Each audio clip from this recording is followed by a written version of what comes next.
shall not rest of life of liberty.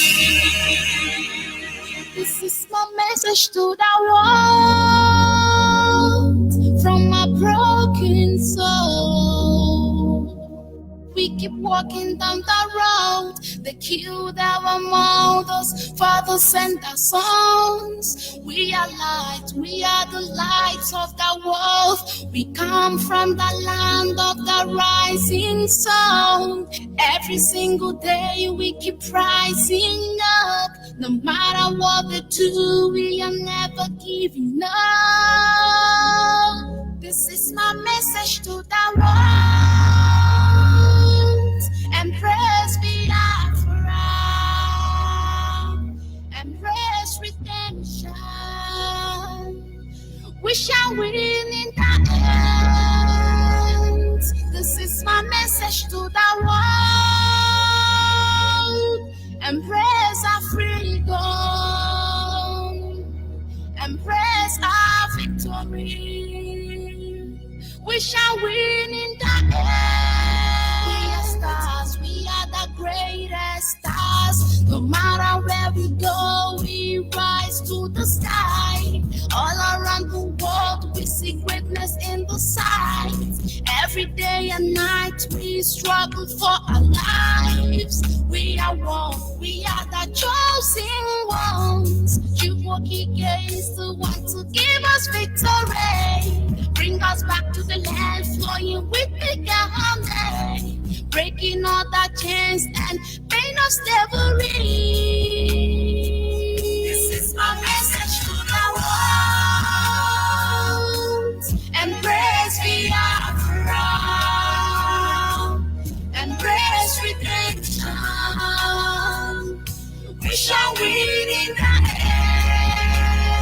end. This is my message to the world. Embrace our freedom. Embrace our victory. We shall win in the end. This is my message to the world. We are coming, we are coming, we are not alone. We are fighting, fighting with the power of love. Forever and ever we shall reign in the world.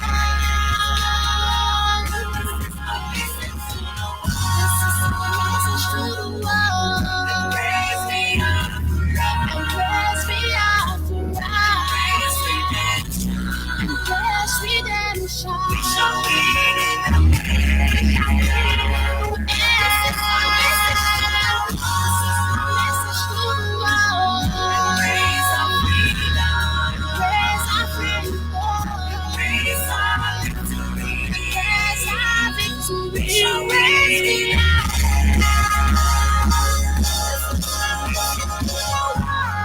We are coming, we are coming, we are not alone. We are fighting, fighting with the power of love. Forever and ever we shall reign in the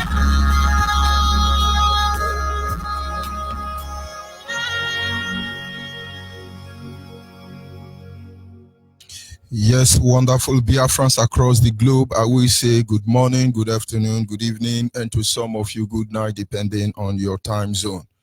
This is Radio Biafra Extra, and we are streaming live through Radio Biafra London, being anchored by the Deputy Leader of the Indigenous People of Biafra. His name is Mazi Uche Ukafo. He is from Abatete. Abatete is in Anambra State, and Anambra State is Biafra land. Mazi Uche Ukafo is the man who has simply assured Biafrans that he will not allow the heart of this project to see corruption. I keep telling us one day we will all come to a state where we will appreciate the mindset behind those words. A very simple statement that have left Nigeria dissolute and the handlers of the fraudulent Nigerian paranoid. But in the end, we are not shifting ground for them.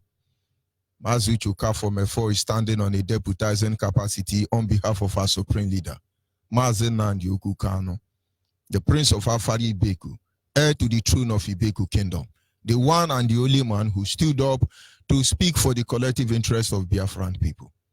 We could but humble ourselves before the Creator for having sent a perfect man like him ahead of all of us.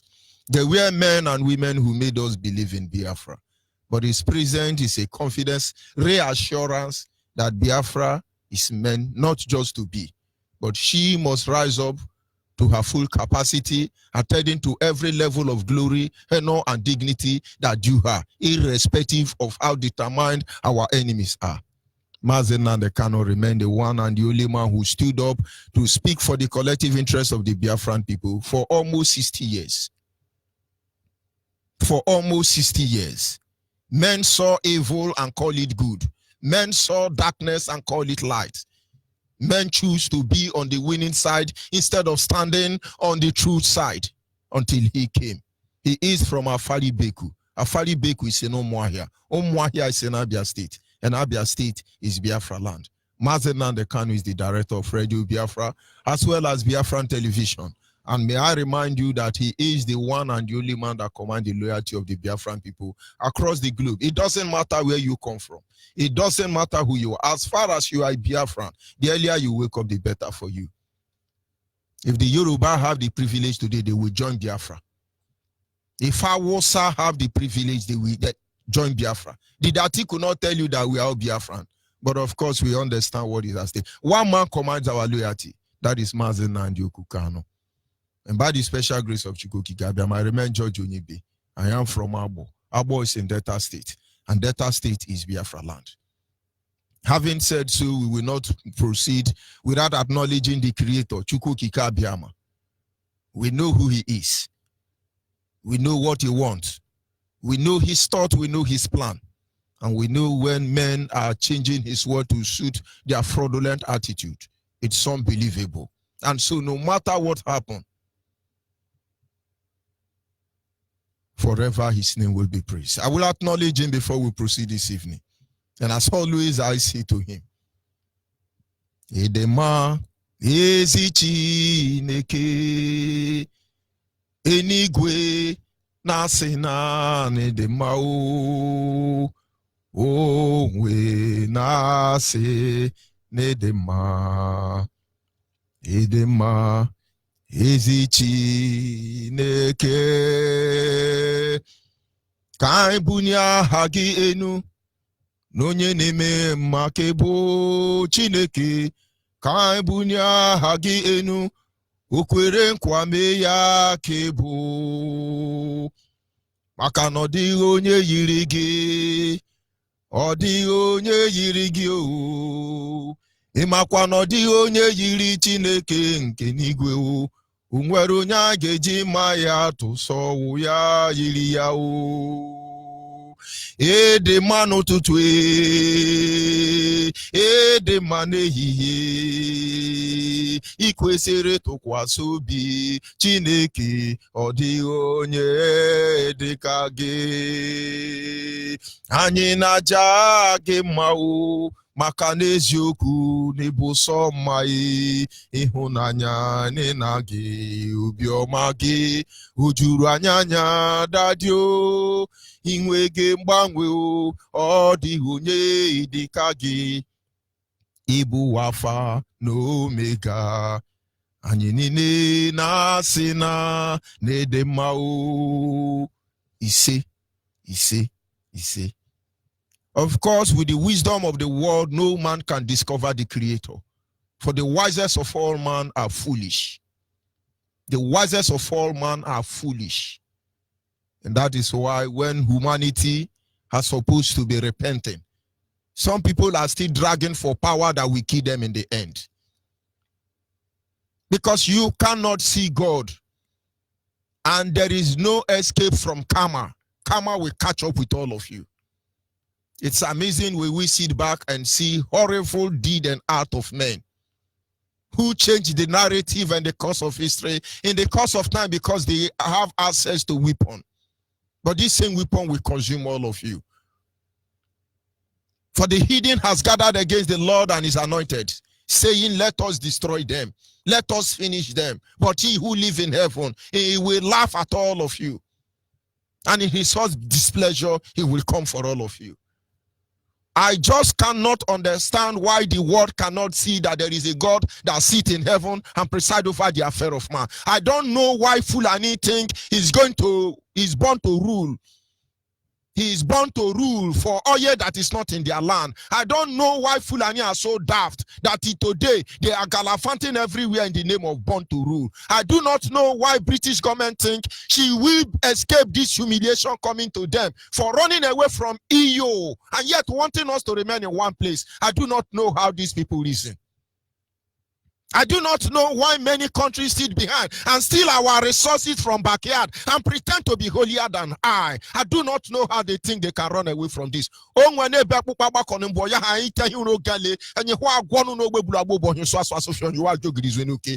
our soul is filled with pain. Bitterness for evil men has gathered against us. But you know what? We are not backing down. None of you will go to bed. None of you will go to bed. But for those who call themselves Nigeria, we are done with you.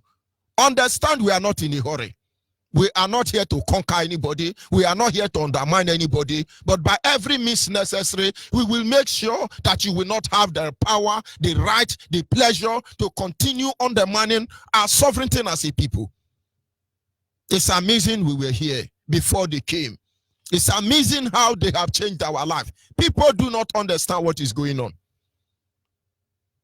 When I see our leader who risked everything, who dare life itself, I can understand. I can understand. But the level of stupidness I cannot understand is why Fulani Janja with idiot and Inafari Beku. What I cannot understand the level of foolishness of Nigeria is for them to think they will stop Biafra after how many years that we are still here. One foolishness I do not understand is that these people don't know that it's amazing. We watch them every day, we look at them.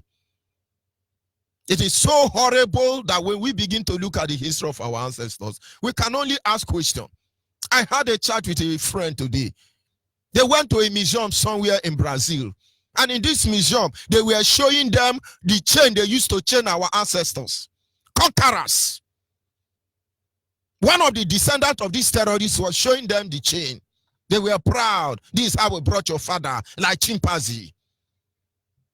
Do you know one of the painful aspects?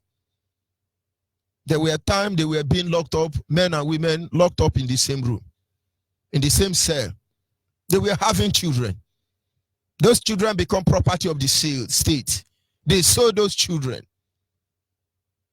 Most of those children were bought by the warders. I just cannot understand why those people still look at the black. The best thing all of you have to do is kill all the black or kill your evil ways. If you are listening to me, you are white supremacy. Kill all the black because this evil will catch up with all of you. The tide is changing already.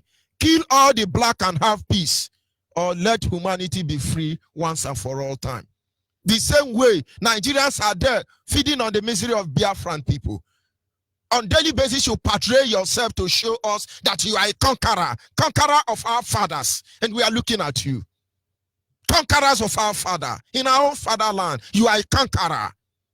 You are born to rule. We shall see how it ends. Make no mistake about it. This is Radio Biafra Extra, and unusual. On this segment, it is still back to your root. But I'm here in the studio with a panelist to discuss matters of utmost importance. They are standing by already. But we must not forget why we are here. It is not ceremony. It is not to please anybody. We are here because we want to register our displeasure before humanity. What they do at the end of the day is left for them. What have we not done? What exactly have we not done? So justice can prevail. But there are some idiots who want to steal oil. And you know, behind the hollow chamber, in their hollow chamber, you see, a lot of things are so frustrated. You see hopeless animal, they say honorable. honorable in the hollow chamber. Who is this idiot that called themselves honorable in the face of injustice? We are Biafrans. We have not fought anybody. We only fight to defend our land. Our father have been fighting for a day like this where we will be free. Smell the air of freedom. This is all we ask for. Let us be. But there are criminals who parade themselves as righteous men and women. They say we must remain slaves. That is what we are just saying here. Our gospel is not true. Some people say, no, how can God bless you? You are a sinner because God bless you. Look at how the colonial master were able to change the rule. And when some idiots are telling me about Christianity, the very gospel they gave to us with the Bible, and they want me to fear the God that lives in heaven, forgiving God to send me to Jesus Christ, thunder will fire all of you. Now this is the part you don't understand. But you will keep hearing it, that Fulanis are a very hopeless set of animals who will not escape their crime against humanity. This is the part that you are not going to like, because Yoruba will cover evil for 10%, even till tomorrow morning, and they will not run away from it. This is the part you will not understand, that 90% of all the governors in Biafra land are fathered by Hausa, Fulani, Yoruba, and they are not Biafra. This is the part you will not like, that we were saying, can you get it? Today people are trying to change the narratives. Do not wound the animal you cannot kill. Do not wound the animal you cannot kill. And I tell you, it is a hopeless situation when you send a sheep to lead the pack of wolves. You are not sincere to send a sheep to leave a pack of wolves. That is the Nigerian situation. Fulani and Galavanting everywhere. We take A47. We just want to bury the queen. They are everywhere. Shame on all of you. But we see your misery. We see your confusion. Because you will not survive. When we raise Biafran flag and we see your BP rising, we see need why we must march another day. There is a Peter Obi picture inside the Facebook, standing in front of Oduduwa Hall. But if we raise up Biafra now, these people are paranoid. Their blood pressure begin to rise, most especially British government. What is in that name that makes them fear? Peter Obi, you are standing before Oduduwa Hall. Is that in the space or in the moon? And then some idiot Janja weed who don't have sense, we stand before Arewa Hall. And then when we tell you we are Biafrans, you begin to look for how to call us bad name. Our mission is simple. We are not here to be political party. I do not think that is why we are here. I didn't sign up to do anything. I signed up to support good men and women to destroy Nigeria, to scatter Nigeria. We will not change our stand. Don't you get it? It's unbelievable. We didn't put oil on the ground. We didn't put gold on the ground. We didn't choose this location. The Creator gave it to us. Why are all of you here bent? Why don't you focus on the resources given to you? It's amazing. When you hear British government talking, you think human beings are talking. These are the devil in your Bible. Why are they running from EU? European Union. I thought they were all European. Oh, so the territorial integrity of Europe can be tampered with. Your shame will know no boundary, all of you. If EU can break, and then there is one Janja with Fulani fighting to protect our territorial integrity of one Nigeria, don't worry. Having said that, like I said earlier, the panelists are in the studio already with me here. We're going to discuss one or two issues. It depends on how you see it. Our people must know the truth. And what you do with the truth is led for you. Our leader, Mazen Nandekano, came forward here. He said the truth. The truth we all know. But because of fear, we couldn't embrace it. And now we know the truth. The ultimate truth we have learned from our leader is that if you like, talk, they will kill you. If you like, don't talk, they will kill you.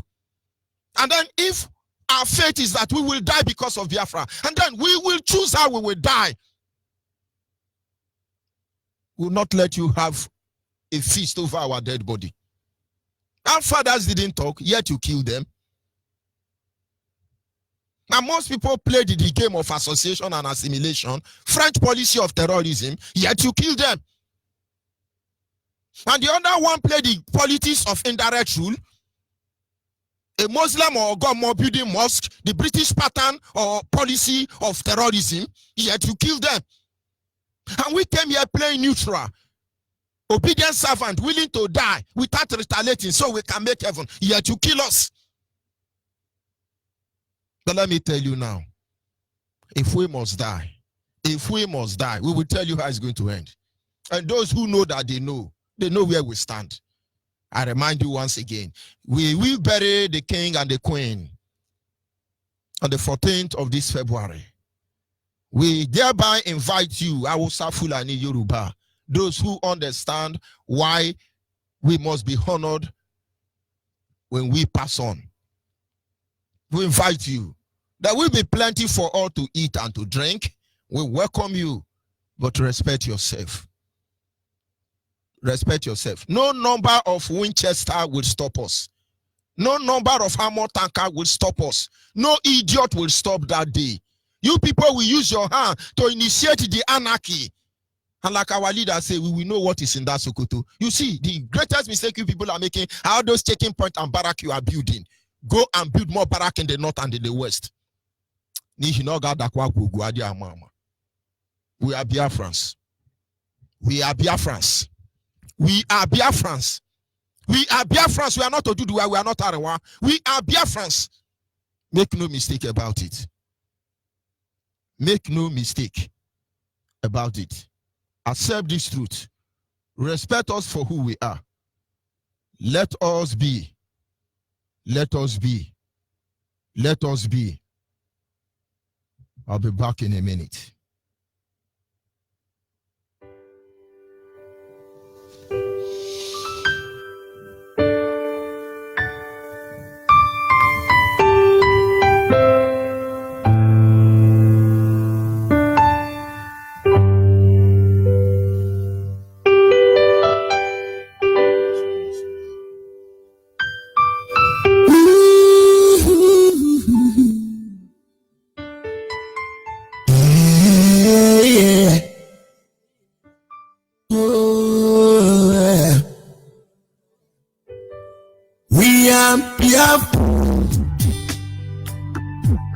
We love Biafra.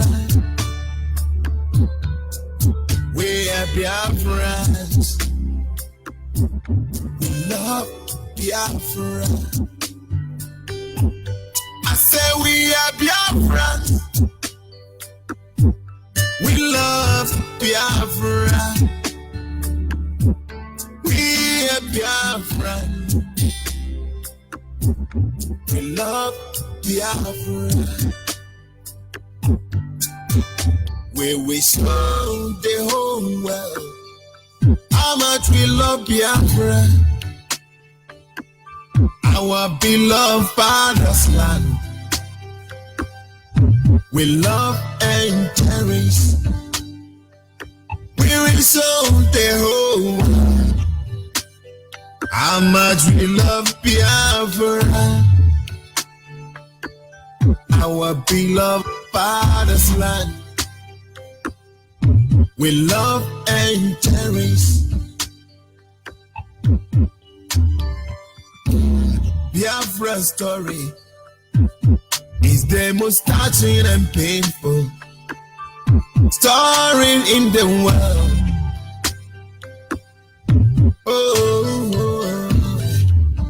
Yes, sir. Without wasting much of our time, we will move ahead. I will bring in the panelists with me this evening. And as you know, we are here to look into matters of utmost importance as it concerns us as a people, because it is important Biafrans know the truth. They are the one writing our history all this while. This is the time we'll tell this true story of who we are. I'll be going to the studio. I hope you can hear me, panelists on the studio. Yeah, Max, we can hear you very clearly. Loud and We can hear you. Thank you. Good evening. Yeah, Max, we can hear you. You are all welcome this evening. I will appreciate we start introducing ourselves so our audience will understand the people who are in the studio here with me. Yeah, okay, Mazi. My name's okay Forinosi. Okay, Forinosi is from Omaka. Omaka is in Indaba is in all the province of Biafra land. I'm residing in Warsaw, Poland, here in Europe. Thank you.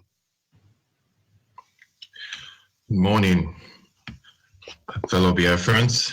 I am Armstrong Omeje. I am a Biafran from Edo. Edo is the present-day Edo State, and my hometown is Uhiele in Ekboma. I'm currently calling from New South Wales, Australia, and it is currently 6 a.m. Saturday morning here. And I say good morning. Thank you. Yeah, good evening, fellow Biafrans. My name is Obi Emmanuel Chibike. I'm from Eboshuku in Mbudi. Mbudi is under Alu province, Biafra land. But right now, I'm speaking from the state of Israel, Elat to be precisely. Thank you very much, Biafrans. Yes, thank you very much. You are all welcome. And two other panelists will be joining us before the end of the program. But then, since time is not on our side, we will proceed with our program. Like I said on this very segment, we are looking at matters of utmost importance. And as far as Biafra tarries, on Fridays like this, hopefully, we will have the privilege. The panelists will always be in the studio to discuss certain issues. And tonight, our case study is Boko Haram. Boko Haram. Boko Haram. Who is Boko Haram? How many names do they go by? There are a lot of things about Boko Haram. We want to use this avenue to expose. And I want to believe the panelists on the studio will be able to do justice. And of course, our line will be open at the same time so that in the course of this discussion, our people can come out and tell us what they know about Boko Haram. So the whole world will understand what we are talking about. They are not of any concern to us because the truth remains that we will confront everybody. We will confront everybody. We will confront the enemies of Biafra. We will make sure that Biafra is restored. And having said that, I will move ahead to the case study this evening, which is simply say, who is Boko Haram? How many names do they go by? How many names do they go by? All of a sudden, we begin to hear about Boko Haram, Boko Haram, Boko Haram. Who is Boko Haram? How did they start? How many names do they get? A lot of things has happened. Let me give you a brief history, or rather, let me create a preamble to enable us continue this evening. As a child, to the best of my knowledge, They are no more coming out. as a child, to the best of my knowledge, I used to know about, can you hear me? Those of you on the studio there. Those of you on the studio, can you hear me? I think I have, can you still hear me, those of you on the studio? They are not coming out. I am coming out. The point is, are you hearing me? No, you are not coming out clearly. Mazi, check your system. My system is up and running. I am the one who will tell you that I'm coming out or I'm not coming out. But yeah, Mazi, we can. Listen, if you are not hearing me, don't argue with me. Can you hear me? You are not coming out. Can you hear me? Yeah, the same thing here. Okay. I will come back a little That's right. I can hear him too. Then I think there is a problem. I will get back to all of you. I'll be back in a minute. You stay tuned. We love and cherish Biafra story is the most touching and painful story in the world.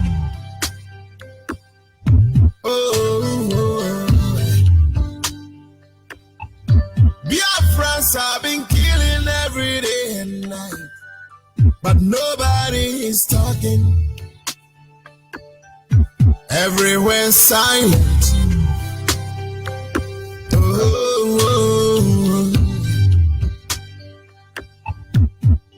We We should be ashamed of ourselves. Hey, we said we are Christians, but we do nothing to help the Biafrans. When they are killing Biafrans, we've done nothing to help them. Whether you help or not, we Biafran, we stand and protect our land because we love Biafra and we will die for Biafra. Oh, we are Biafra. We are Biafra. We love Biafra. We love Biafra. Our father's land. We love and cherish. We love and cherish. We are Biafra. We are Biafra. We love Biafra. We love Biafra.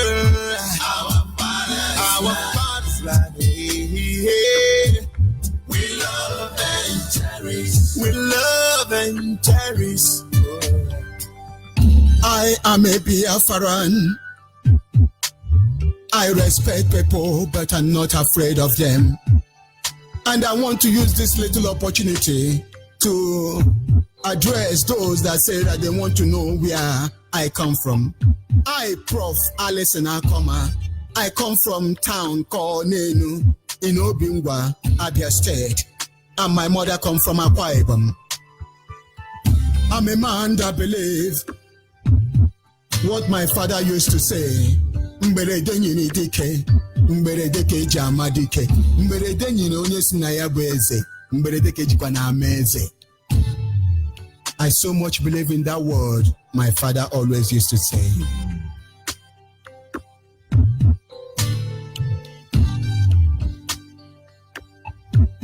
We are Biafrans. We are Biafrans. We love Biafra. We love Biafra. Yes, of course, the enemy will always be there to do what they can do, but believe me, we are not in a hurry. We are not in a hurry and we can only get better. Like I said, tonight we are looking at the issue of Boko Haram. Who is Boko Haram? Boko Haram, as we all know, is just a symbol of terrorism. When you hear Boko Haram, you hear terrorists. And when you hear terrorists, first of all, it is important you go and find out the genesis of terrorism in the world.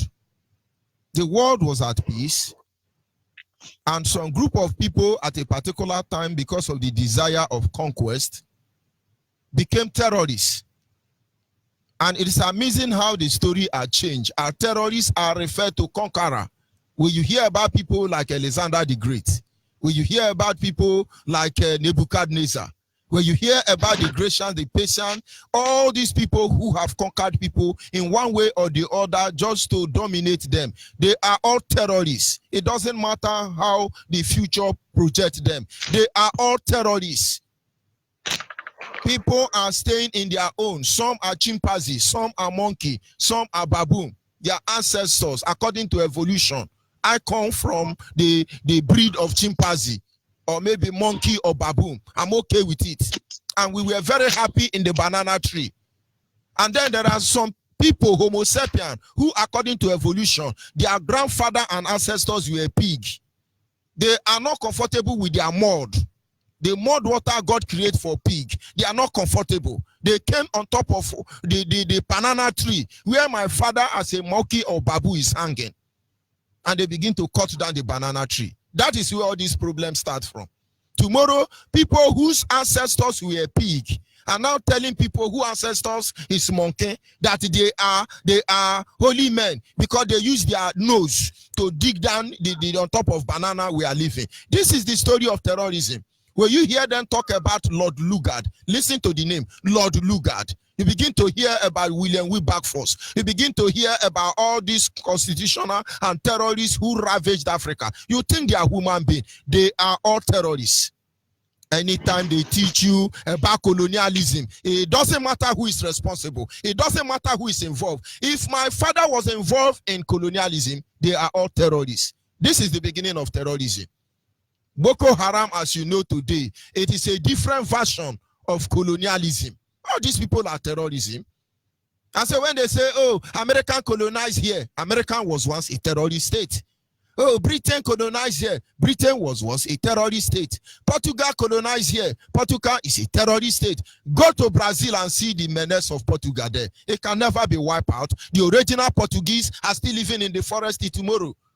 And they tell you it's no man country. These are evidence of terrorism. You hear them say French colonized Francophone in Africa. These are terrorists. You see European in South Africa. These are terrorist children. You don't hide man to talk about them. So when we talk about Boko Haram, do not think Fulani are the first idiot who think they can strive with terrorism. Because if we do not say this story today, tomorrow these terrorists will train your children to worship Fulani headsmen, Miati Allah, Boko Haram, Lamido, Sanusi Lamido, that they were Lord Boko Haram. It's unbelievable when we come and say Lord Lugard. What makes a terrorist like Frederick Lugard, a drunkard, to be Lord? That is why you must understand who they are. And then the next generation should be able to make a stand. And having said so, in Nigeria as a child, I used to hear about a group. I don't know whether it's a Metamasino or Metamorphosino or Mycino, but they were a terrorist group. They were responsible for all the Igbo massacre of the history. And along the line, they died down. You don't hear much about them. Until recently, the British government decided to introduce method of depopulating Biafrans, killing minority in the north. The Yoruba were not their problem, I must tell you, because more than 80% of Yoruba are Muslims already. And so the Yoruba case was, we will look into it, awaiting trial. But the target was the Biafran and the minority, the middle belt, minority of the north. And so they created Boko Haram. President of Obama supported Boko Haram to chase away Goodluck out of office. I understand that during the time of Goodluck, Boko Haram were not having a feast day because they were actually taken care of. Today, we don't know their name again. Their name changed every day from Boko Haram to Miati Allah to Mark Ben to Lamido Sanusi. Do you know Lamido Sanusi is actually a name of a terrorist group? And then sometimes they become bandits. Sometimes they become armed men. Sometimes they become kidnapper. Sometimes they become police. Sometimes they are army. Sometimes they are navy. Boko Haram have a very wide range. Boko Haram in uniform. They call themselves Nigerian Army. They are not in Afari Beku. The division known as Signa. They are there. And so when we say Boko Haram, do not stop. It's just a group of people. When you hear about headsmen, you think it's just Melu Rieras. No, these are terrorist group. They come in different name just to deceive you. And now, if we don't know who they are, I told you, the same way we were meant to call terrorists Lugard, Lord Lugard.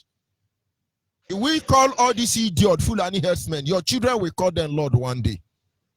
And of course, I'm not going to go more than this, but we go to our panelists, and so they should be able to respond. And of course, all of us are doing it. If you know more about terrorism, when our lines are open, those of you who know our line, let me call it again. If you are listening to us now, our WhatsApp line will be open. And that WhatsApp line is 070-815-45642. 070-815-45642 is our WhatsApp line. And then our direct line is 081-221-52971. I repeat again, 081-221-52971. Honestly, this very subject is very important. Because the people who would have condemned Fulani headsmen, Miati Allah, Boko Haram, and Nigerian terrorist state, I tell you, they were the pioneer, and they made you call them Lord. For the lack of man, I don't know what Lord inside terrorist Lugard. He's a Lord. Go and watch all the people that ravaged Africa, raped Africa, robbed Africa, murdered Africa. They are all referred as Lord. Is Lord the name, another name for terrorists? These are some of the things we will be considering today. So that when you hear them changing name, it didn't start today. And it will not end today, except good men and women across the globe stop it. Am I saying the whole British people are terrorists? No. I'm saying their founding father are terrorists. Am I saying the whole America are terrorists? No. I'm saying some of their founding father are terrorists. What about Japan? What about China? Any country who has stolen from another country to remain where they are today, they are all terrorists. Those individuals are terrorists. And now it is left for the good people among those people who had these terrorists to come and save themselves. Fulani are the only tribe of terrorists. I cannot find a single Fulani man. I'm yet to find a single Fulani man that is not a terrorist. Unlike every other terrorist in the world. Like I said, let me stop here. We just started. I will be going to our panelists, and my first question will go to Mazi Chibuike. Mazi Chibuike from Israel. And the question goes, who are the sponsors of Boko Haram? And through which means do they sponsor them? Who are the sponsors of Boko Haram? And through which means do they sponsor them? And honestly, before you respond, I've been able to make you understand who Boko Haram is. We may choose to use the name Boko Haram because it's the most popular name now. Colonial master were Boko Haram. They are still in Africa. They changed their name to whether Mycene, I don't know. From Mycene, they are Boko Haram. From Boko Haram, they answer Miati Allah. They answer Fulani herdsmen. They answer Lamido Sanusi. And sometimes they answer Nigeria Army. And of course, where you hear Nigeria Army, it goes down into artillery, it goes down into Air Force and Navy, it goes down to civil defense and immigration, it goes down to custom. All of them, they different grades. So when we say Boko Haram, we are talking about all of them. So Chibuike from Israel, I hope you get my question correct. Chibuike from Israel, can you hear me? Yes, I can hear you. And I get your question very correct. Go ahead. Who are the sponsors of Boko Haram and which means their sponsors? Those of you on the studio, if you are not talking, please put your mic on the mute. Put your mic on the mute, please. Go ahead, Mazi Chibuike. Okay, thank you, Mazi. As I was saying, it will be good that we understand the meaning of the word sponsor. Sponsor means to give aid, especially financially, to support something financially, or to give aid, to help, to assist, to aid, and to abet something. In this question, I will say that the first sponsor of Boko Haram is the northern politicians. When I say the northern politicians, I don't want to start to narrate much or describe the northern people I mean. When I say north, I mean both the Jokuns, both the Middle Belt and all of them. Because the Middle Belt has never come out consistently to denounce that they are not part of Northerners. If they are serious to denounce it, let them come out openly and tell us. After all, the governor of Plateau State is the chairman of Northern Governor Forum. So all of them, politicians from the north, they are the first sponsors of Boko Haram. The second people are the Northern Islamic clerics. Those they are preachers, they sponsor them. Another one is the top military officers from the north. They sponsor them, they give them aid. The so-called rich businessmen from the north, like Dangote, and so all of them. And the number 5 is the northern traditional rulers. Going by these names that I called now, let me take the first one, northern politicians. The way they sponsor them and the way they aid them. They sponsor them financially, they sponsor them for their movement, they sponsor them and they aid them so that when they carry out their attacks, they help to hide them. I want to give an instance concerning what happened in Niger State, in Madala, on the 25th of December 2011. We hear the name of one terrorist called Kabiru Sokoto. This man carried the terrorist attack on Madala, on St. Teresa's Catholic Church in Madala, on Christmas Day, and killed about 40-something people on that day. Then after that, this man was arrested. Where was he arrested? At his sponsor's house. Who is this his sponsor? The governor of Borno State, Kashim Shettima, the then governor of Borno State. Then I began to ask, what takes a terrorist to a governor's house in Abuja, his lodge in Abuja, That's to show you that he's one of the co-sponsors. When this man attacked, when he carried his terrorist attack, he goes to the governor's house and hide. Then the police arrested him. Then after 24 hours, another sponsor called Zakarai Biu, he was then the commissioner of police in Abuja. He aided this Kabiru Sokoto to escape. He aided him to escape. He took him to his house, Kabiru Sokoto's house, to search his house, and from there he aided Kabiru to escape. Then Kabiru was also rearrested in Taraba State. He was convicted in December 2013 after they sentenced him to life imprisonment. Then suddenly another sponsor has stepped in. They step in stage by stage, now from a politician to commissioner of police, all of them from the north. Then finally, 2016, Muhammadu Buhari, the late Muhammadu Buhari, released this Kabiru Sokoto that killed so many people. He said that they released him in exchange of Chibok girls. Then people start to ask.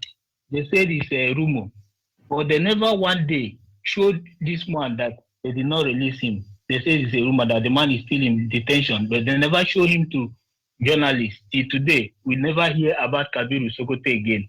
Another instance is about a man called Ali Sauda Umar Kodunga. This man was a Boko Haram member. He was arrested also. During interrogation, this man confessed openly that one Senator Ali Ndume, this man is still a senator till today, to show you that all the senators from the north are Boko Haram sponsors. He said that this man, he pays their bill. He pays their bill, he recharges their phone. He's the man that is in charge of sending them text message. This man send them text message, they forward this text message to judges. Judges that are trying the other Boko Haram members, they threaten judges, and judges will say that their hands are tied. They will release these people on bail. So all of them. Another one is the clerics. We all know how these clerics sponsor Boko Haram to get their ammunition. We know all about how mosques in the whole northern Nigeria, in the whole Nigeria as a whole, how they use the mosque as their ammunition centers. Whenever you have problem with them, they run inside the mosque. As they are coming out with AK-47. So they are all militants. They are all Boko Haram in disguise. Another one is the military, the top military people. They sponsor them. They will tell the international community that they are fighting Boko Haram. They will request for aid. They will give them weapons. They will supply this weapon to Boko Haram and say that they are fighting Boko Haram. Whereas they are giving this weapon to Boko Haram and sending our people to the front line. And these people will use this same weapon they give them to fight Boko Haram and finish our own people. And at the end of the day, we are losing our people in this fight of Boko Haram. They solicit weapon and give it to Boko Haram to fight them. So my point here is it goes down from the politician to the top hierarchy of the military, down to the clerics. All of them are sponsors of Boko Haram. I think I've tried to explain who are the Boko Harams and who are their sponsors. As we go on, I will keep on mentioning their names one after the other. Thank you very much. Of course, you are on point. And like we said, the truth cannot be overemphasized. And I hope you people can still hear me from that end. Can you people still hear me from that end? Yeah, Mazi, can hear you, yeah. Yes, Okay, I just want to be sure because, you know, we are wrestling against flesh and blood. We are wrestling against different kind of people. And then having said that, I will go to the second question. Of course, before the second question, I want to believe that both of you panelists on the studio there have a contribution to make regarding to what our brother said so far. Yeah, Mazi. Yes, Mazi, I have something to say here. Just like my beloved brother, Comrade Chiwike has said. Mazi, Boko Haram, we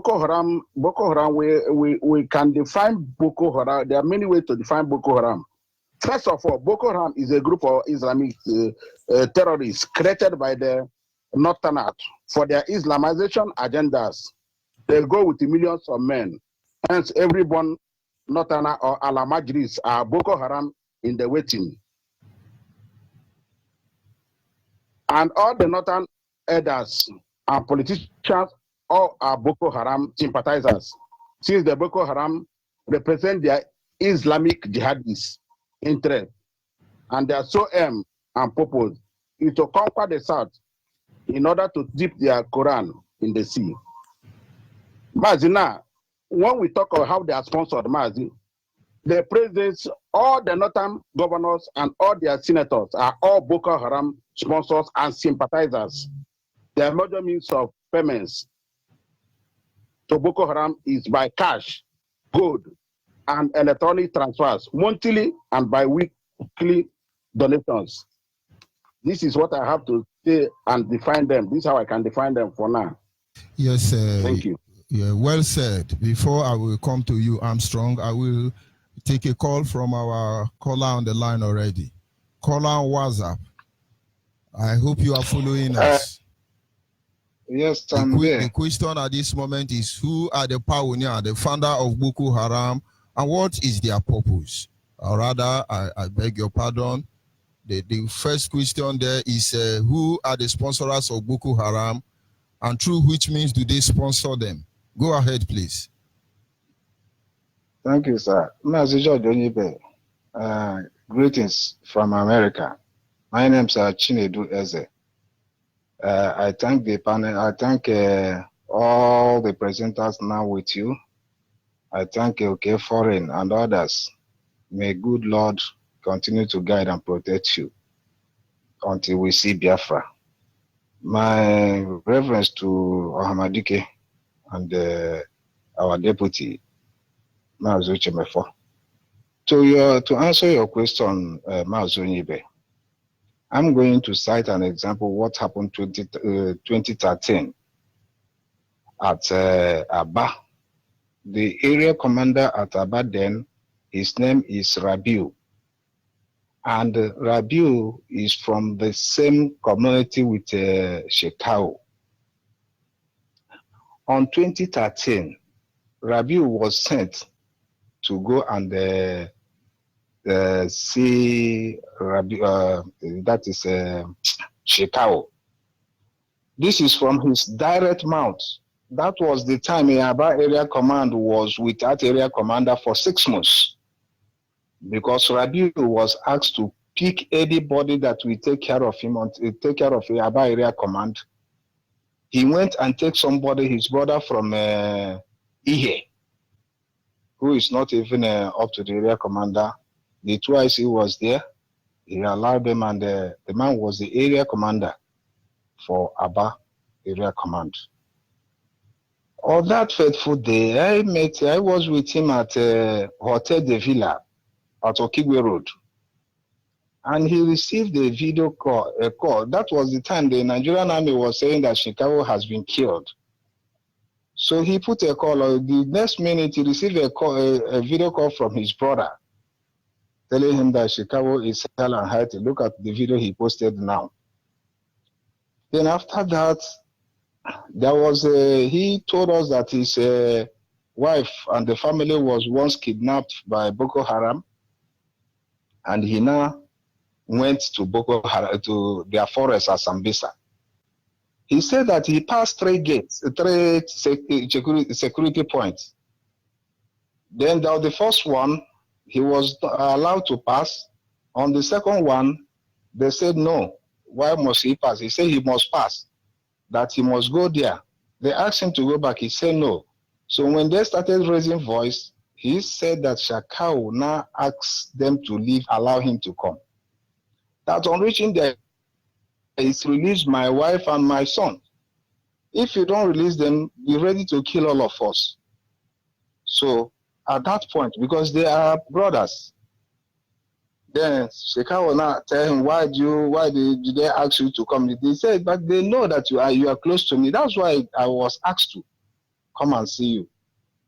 Then he said after a short then the family was released to him. That on their way going out of the camp, there was a helicopter. Then when the helicopter was flying very low, there was a command that all of them should lie down, face the ground. Then all of them lied down. Then the helicopter hovered and stopped. Behold, did you see? He said, do you know who alerted from the helicopter? He said that the person that alerted from helicopter is Buhari, late Buhari. So they were lying down on the floor. After he discussed with Shekawo, then he now went back to the helicopter and fly off. That was the time they were allowed to stand up and leave. This is a true story. From the mouth of Rabiu, the area commander of Abadan. So this is my submission because they are the sponsor. Buhari is the sponsor of Boko Haram, confirmed. He is the sponsor of Boko Haram. Thank you very much. He aided Boko Haram.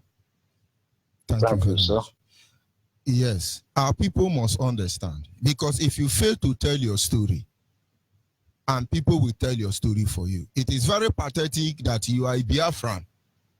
Go on site, Google any search engine regarding the history of your people. For the life of man, Yoruba the one writing our history. Go and Google Iliji na Germany, Yoruba wrote it. Go and Google all our history. Where our intellectual?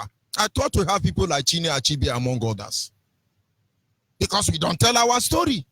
Today, before our very eyes, Boko Haram is metamorphosing. Nigeria are gradually changing their name. They are now bandits. They are now bandits. But the truth is that if we don't do what we are doing today, and Nigerian tarry, they will tell your children that Boko Haram were men of God who were there to lead you to Allah. So who are these people? Then sometimes we should ask ourselves, why is the world not saying most of them are guilty as charged? That is why no terrorists have been taken to court. Have you seen any terrorist that is taken to court? They kill them. Because every terrorist, if you dare, I challenge you, if you take them to court, they will tell you you are guilty. Because the world leader, 90% of them are terrorists. But they can't stop it now and sincerely repent. Somebody got to kill Boko Haram and stop them, or Boko Haram will plague all of us to the end of time. That is why Donald Trump, with due respect, is doing what is right. You don't need to take Abdadi to court. You just have to send them where they belong to. This is their fate. Fulanis are sponsoring terrorists, bringing innocent people from within the African region to kill them in the name of conquest. Because that is all when you hear about terrorism, it's all about conquest. You want to kill indigenous people, take what belongs to them. But the point now is that your atrocity is following you. I'll be going to our brother Armstrong. Maybe you have one or two things to say before we go to the next question. Armstrong, are you there? I'm here. Thank you very much, Mazi, John Onyibe. Yes, just to add to what our people have just mentioned concerning the sponsors of Boko Haram. There's no doubt that the government sponsors them, and a lot of these northern elite sponsors them as well. However, I think that goes beyond the sponsorship of Boko Haram, goes beyond the country, because there are overseas sponsors as well. We must understand that the same system of terrorism that Boko Haram uses is the same system that ISIS uses. I remember a few years ago, probably 10 years ago or 7 years ago, initially at the very early stage of Boko Haram attacks, when they started, bombing everywhere, I told a friend of mine when we were discussing this issue, I told him, I said, these guys are here to stay. They're not going anywhere soon. He said, why would I say that? Do I wish the country bad? I said, no, I don't. I said, if you look at the development of terrorism around the world, they didn't just come up, emerge, and disappear like that. That's because they have a sponsor. Because terrorism is the fact that, according to a person someone who told me this, I don't know how true this is. He said, the late General Sani Abacha once made a statement. He said, if terrorism lasts, or if a group of terrorists lasts in a country for more than 24 hours, then it means the government has a hand in it. Now, that is a quote I heard from a friend saying that the late General Sani Abacha quoted. I have no idea how true that is. That is true. Go ahead. Okay. No, that's true. Now, I say if a country, if it lasts for 24 hours, it means that the government has a hand in it. Now, sponsorship. We do understand that in terms of war, some of these countries who manufacture weapons benefit from sponsoring these wars to sell weapons and all that. And the same thing is happening to Boko Haram. Apart from trying to sell weapons to them, they want to destabilize the economy as well and make sure that the people are controlled with fear and all that. So I look at it that way, that sponsorship of to Boko Haram is not just coming from the Nigerian government, it's come from the external bodies, some of these Western countries, because they're doing the same, not just in Nigeria, they're doing the same in other countries such as Kenya, Cameroon, and all this. You know, there have been allegations of the French troops dropping weapons, you know, in the jungle of Cameroon, dropping weapons for terrorist fighters. However, those such news have not really come to the mainstream media, you know. But it is true, terrorism never ends. Ever since the beginning of terrorism, it never ends. It's never ended. There's just been more terrorism, on and on and on. So we must look at it as at a bigger scope, that sponsors of terrorism are not just within the country, but outside. They also have external factors as well. Thank you. Thank you very much. We'll go back to our leaders' warning regarding terrorism. Boko Haram, they're coming in different names. It's very important our people understand the precarious situation we have found ourselves. It's not as if we're afraid of any of these things, because they can be rest assured we are ready for them. We are ready for them. They have no idea. They have no idea.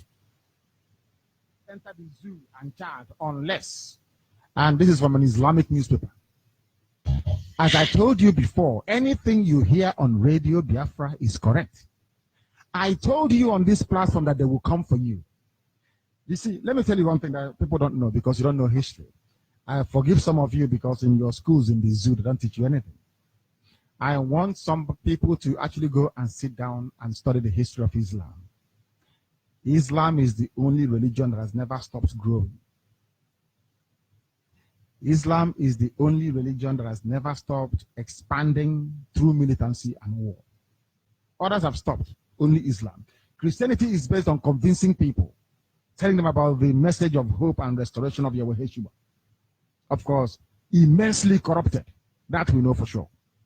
But Islam believes in expanding through war, and that war is coming.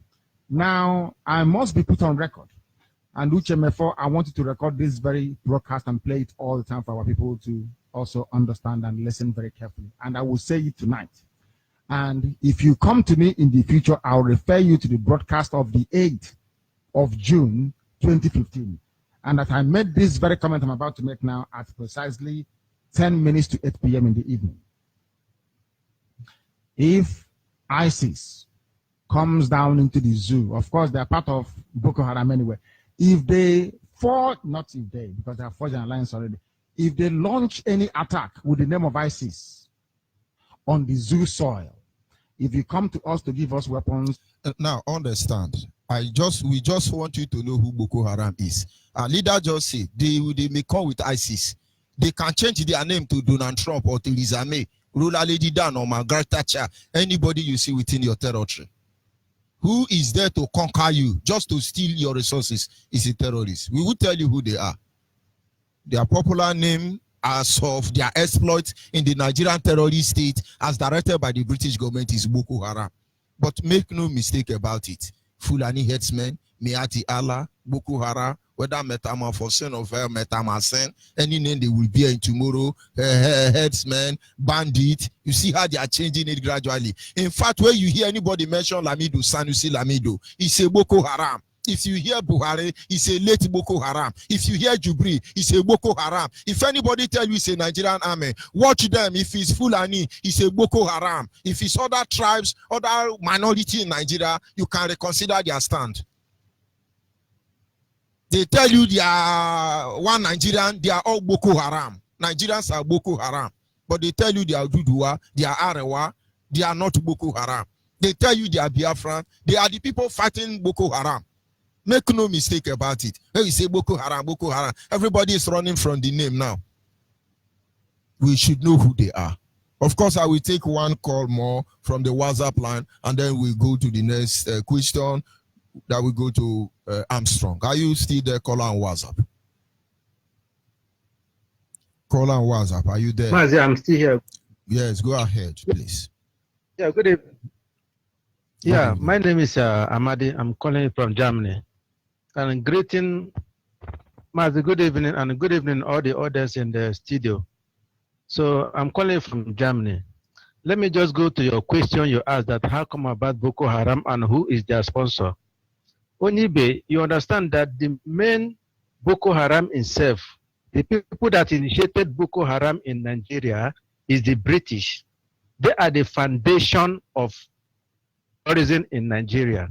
Like what you are saying now. If I say Britain is a Boko Haram now, some people will say, no, Boko Haram is some lunatic who don't have sense.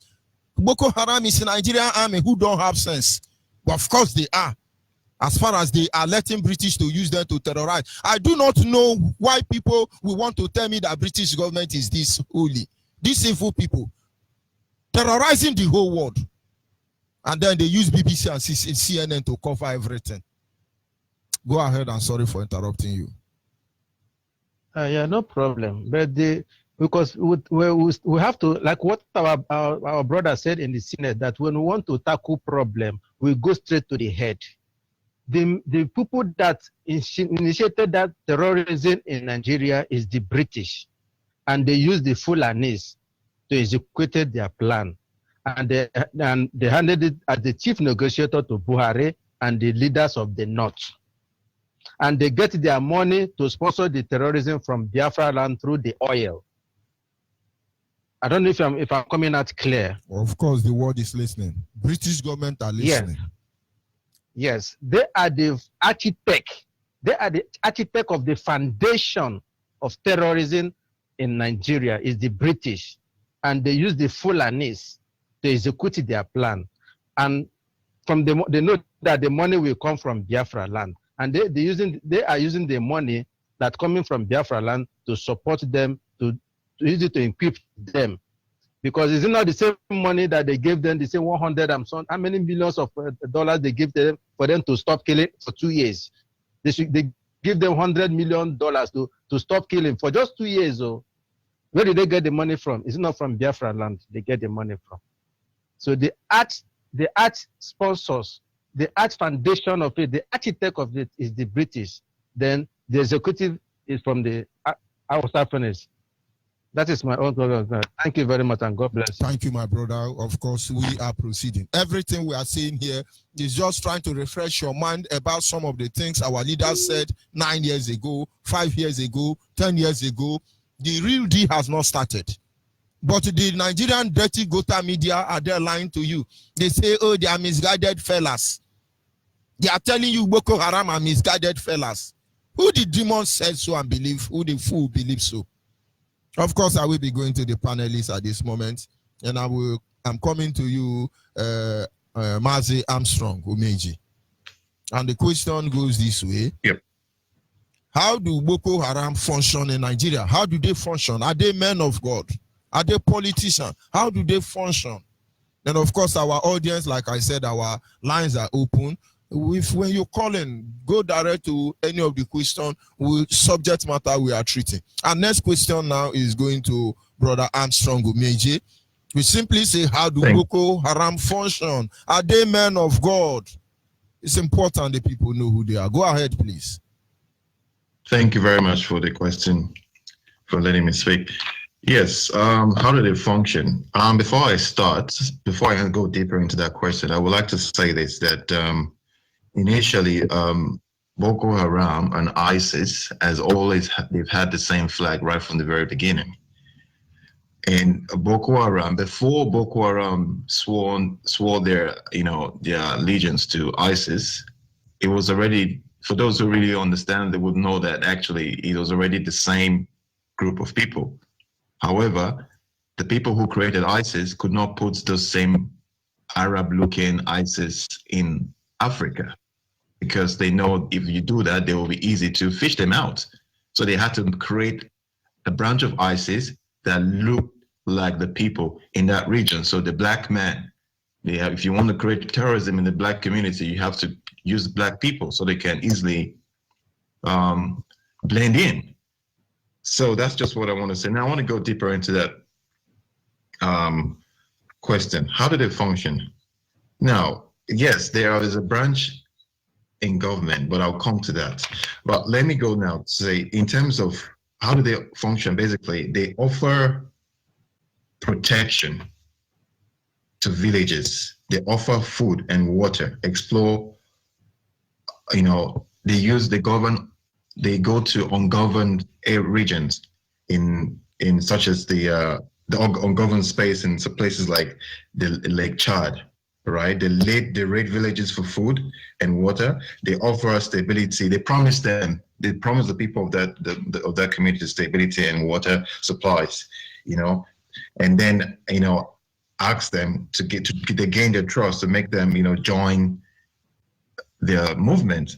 So, they promise them food, price in exchange for fighters and soldiers, and when they moved their focus to Lake Chad, and that's the Lake Chad is a region connecting Nigeria, Niger, Cameroon, and Chad itself.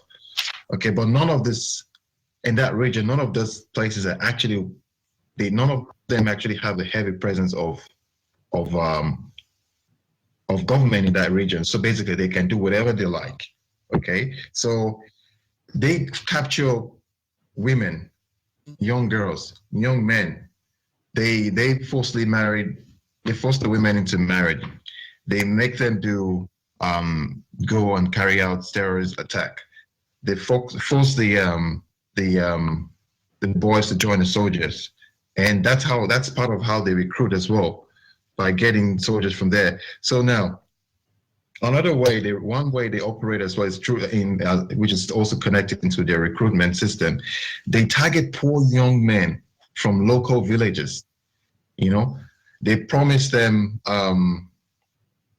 They sometimes borrow loans to small businesses in exchange for fighting for them. And they when they borrow loans, they actually now come up unannounced that, okay, ask for the money back in a very quick, short period of time. And most of these business owners, if they can't pay back, then they're now being forced to fight for Boko Haram.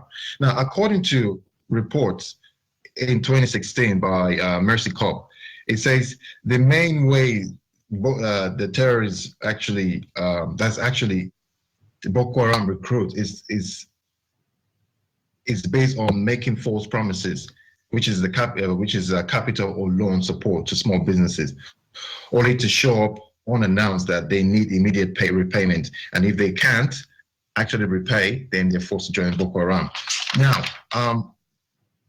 some of these business owners don't even receive any money or loan, but they just join in this hope of belief that they are going to get paid.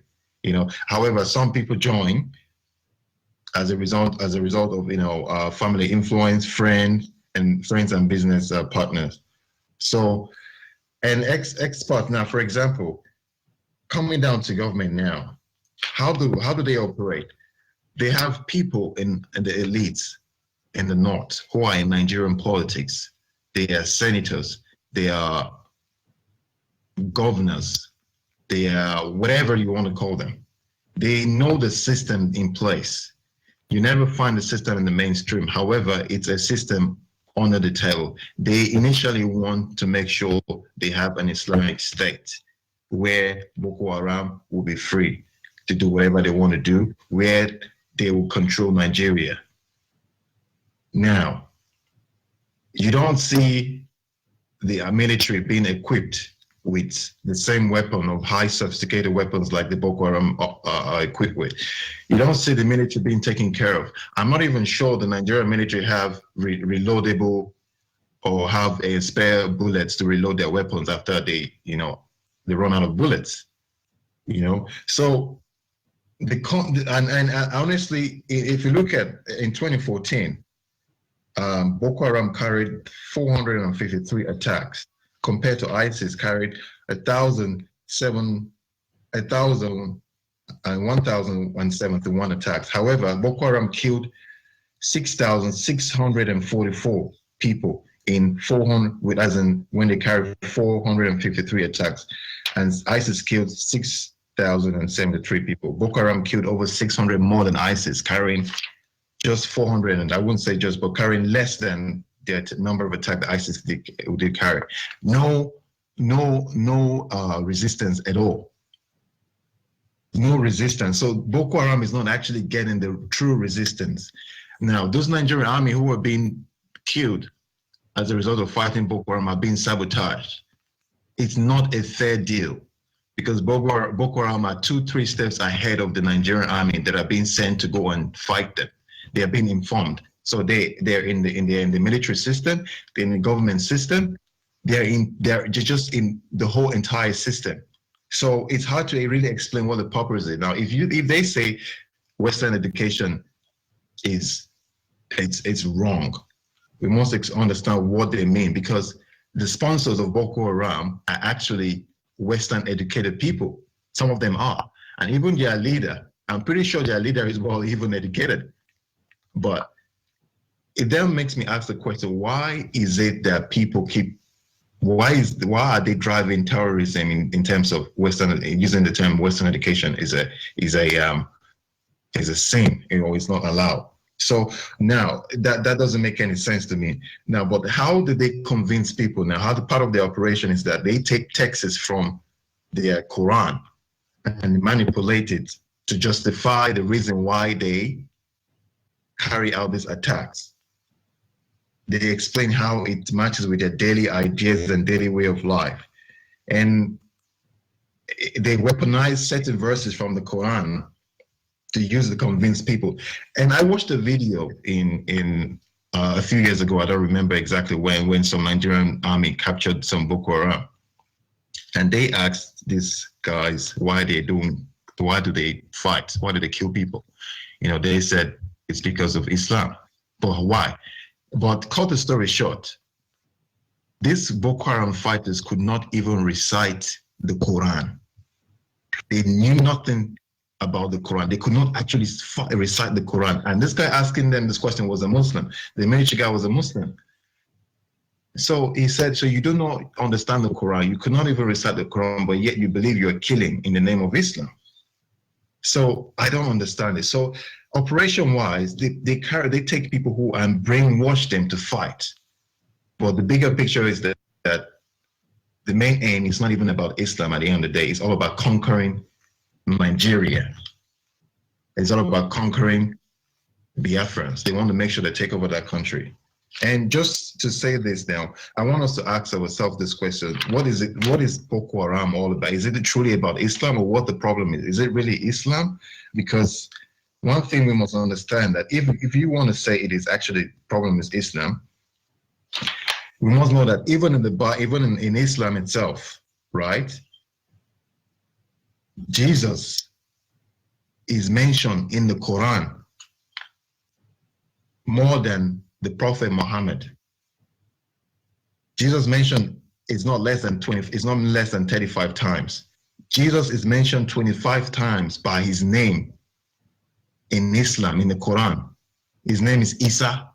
They mentioned him 25 times by his name, and he was mentioned 8 times as the Messiah.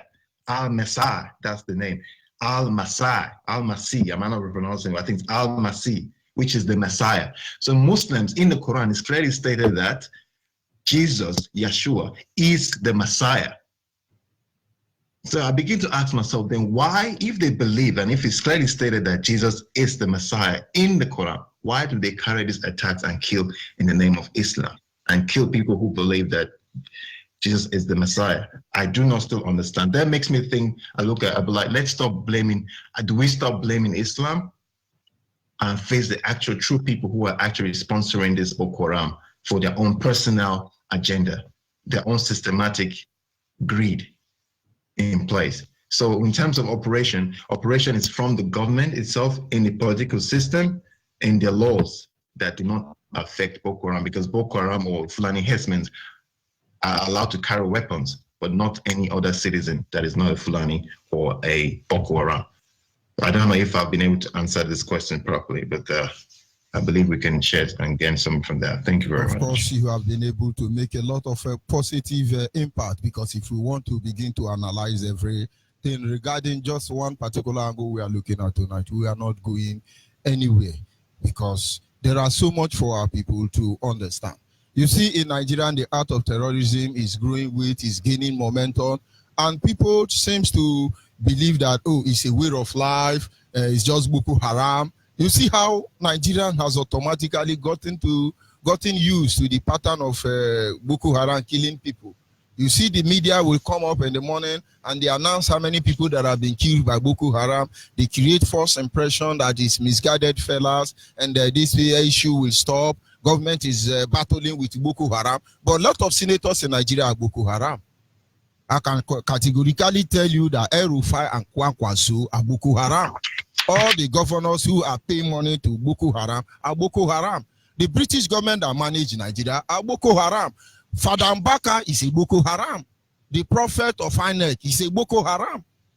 A lot of governors are Boko Haram. The idiot they put in Imo State is telling you that he's working with Fulani. Fulani are in his government. Invariably, he's telling you that his government in Imo State is a government of Boko Haram. Then the idiot in Enugu is building mosques for Fulani. We all know every single Fulani is a Boko Haram. Our people must understand how they work. And then there is our brother on the line there. We will go to him. Yes, brother on WhatsApp, are you still there? I don't know if he's a brother or sister, yes. But are you still there? Call on WhatsApp. Yes, I'm a brother and I'm a sister as well. Go ahead. So I represent Biafra. So my comrade, this very evening, your topic is quite a wonderful one anyway. Let me just go straight to the point. The people that created Boko Harams are these. Listen, David Cameron of British, Hillary Clinton of America, George Obama, and his secretary, Secretary of State, John Kerry. John Kerry acts as a PRO and a relation officer that goes in and out of various countries to pretend as if he's trying to maintain peace and order, but rather goes to the Islam or what they call it, all these bad Islamists, and gather them, give them invitation to America for a meeting on how to move forward. That is exactly what they did during the Obama time. They filled the MPs with evil blood-sucking terrorists. And that is exactly what they succeeded in doing in Nigeria. They succeeded in fixing the MPs, the senators, and whatever in the Nigeria cabal, and allowed Nigeria to select one tribe in terms of security, in terms of judiciary, in terms of legislative, so that they will be able to control. That is why you see them speaking with boldness, because they have an international sponsor from America. Now, when David Cameron, when he was his tenure expired, you remember what he said. He said that Nigeria is fantastically corrupt. Then Buhari, when he was alive, went to went to London to say that the Nigerians in the London are criminals. Just understand that line. Then immediately Turkey comes in, because Russia, Israel are working hand in hand against ISIS that time, before the coming in of Donald Trump. What they did in order not to lose Africa, Hillary Clinton and what they call it, John Kerry, rushed to Turkey and asked them to keep sponsoring the government of terrorism in Africa. And where was that? That is the zoo, Nigeria, to make sure that this very devil called Jubril El-Sudani and the Buhari gain entrance, because when they gain entrance, that they will turn everything upside down in their own favor to make sure that they help them in sponsoring the election to elect Hillary Clinton in America. Do you know how many billions of dollars Jubril gave to America during Hillary campaign? And what the Turkeys are doing up to now is to sponsor the Boko Haram with ammunition, with armories, with everything they needed to make sure that those things, that the plans of the American Hillary Clinton and other evil people are now excelling. And you will find out that Turkey has a kind of a Sahara desert, a kind of route that they connect with Arab nations. Invariably, they supply their ammunitions very easily under their spirit, under their secret networking. Now, when America when Russia destroyed the tank of ISIS, they sponsored the oil, they got angry. And that was when the man that was supporting IPOB from Turkey stopped supporting IPOB as a and started speaking against IPOB. Now, America, Donald Trump, now they elected him. The first thing he did was to stop the movement, the oppression, the terrorism of ISIS. And that was what prompts the Obama party and Hillary Clinton to say that they will impeach this man because they are no longer supplying ammunition. Because the president of Donald Trump now, it kind of become a clause in the wheel of progress. That is all this impeachment you are hearing. Impeach Donald Trump. Impeach Donald Trump. Is still to be robbing Biafra. We know the enemy of Biafra and we know the friends of Biafra. Now, but Biafran children must know the truth. Go ahead, please. Now, they've seen that they lost the America already. What they did is to remove Theresa May and put Boris Johnson or whatever thing they called him. The first move he did was to call the Nigerian and Africans under recolonizations. Why? Not recolonizing them, but making sure that the terrorists and terrorism keep on going, because Africa, especially Nigeria, is their target. And who sponsored that meeting? Hillary Clinton, Obama, and all these evil men. That is why you don't see them speaking against Nigeria and against the killing. And they are using the same media tactics which they use CNN, BBC to propagate lies.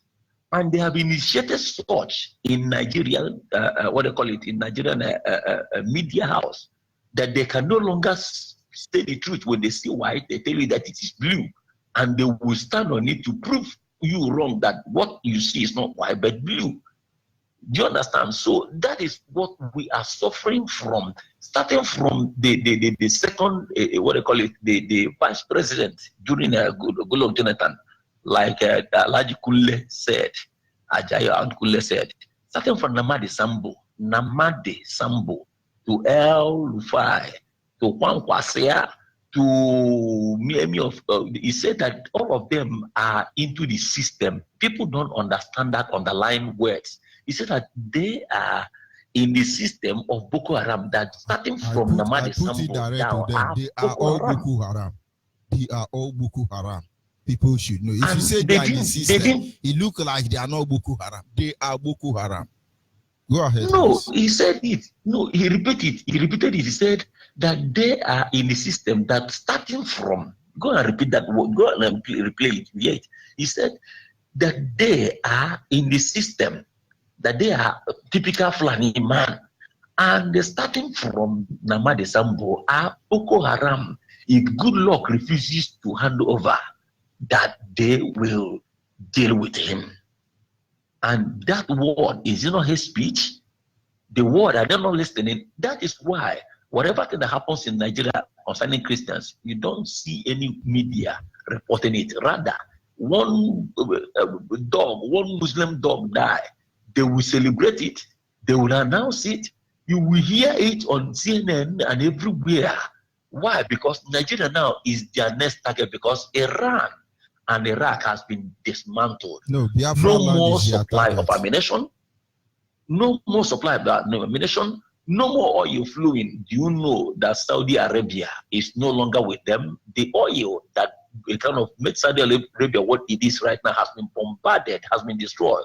Before, a liter of fuel in Saudi Arabia was a kind of $1, but right now it's up to $75 to $80 per liter, and they are suffering because of Hillary Clinton and Obama and John Kerry with David Cameron. Why? They are all demons. That is why, like I said before, they are fighting to the nail to remove Trump so that they will gain entrance to start killing. But they have seen that they cannot succeed. That is why they come to Nigeria to make sure that they use Hausas, Fulanis, to continue to commit mayhem. Let me just tell you, this system of killing now, very, very soon, before this year end, you will see this will escalate in all African countries, all African nations. We know. Thank you very much. Let me stop. Thank you, my brother. And of course, the good people of America must understand that all this impeachment of Donald Trump is about stopping terrorism. It is only in Nigerian terrorism that Boko Haram will now tell Nigerian media, I just pregnant one girl, a born baby boy. Then Fulani will come and say, oh, Chicago have born a boy. Rama 2 has delivered baby boy for Boko Haram, only in Nigeria. But if these people are that deadly as the terrorist state of Nigeria are telling you, who is going to take who is doing them how do they call a baby? Antenatal. Do you know that Nigerians have antenatal doctor and journalists? Oh, our Boko Haram has born. That guy they kidnapped has delivered. But these are things you don't want to know. The good people of America must understand that the terrorism in Nigeria is sponsored by some of their politicians. And of course, don't make mistake, Hillary Clinton, Obama are terrorists. All these things are after Donald Trump. And so the terrorism will continue. But the world is divided into two already. The group of terrorists and the group of the ones that are innocent. But of course, very soon, the hunter will become the hunted. Make no mistake about it. Tomorrow, Nigerians are going to tell you that Boko Haram are misguided fellas. Of course, late Buhari said so. I'll be going to the panelists. You have something to say before we take another call there. Please, the line is open for you. Yeah, Mazi, good evening from here, my Good brother. evening. Yeah, Mazi, this is okay for you. See you. Mazi, I want to touch on the functions, how they functions.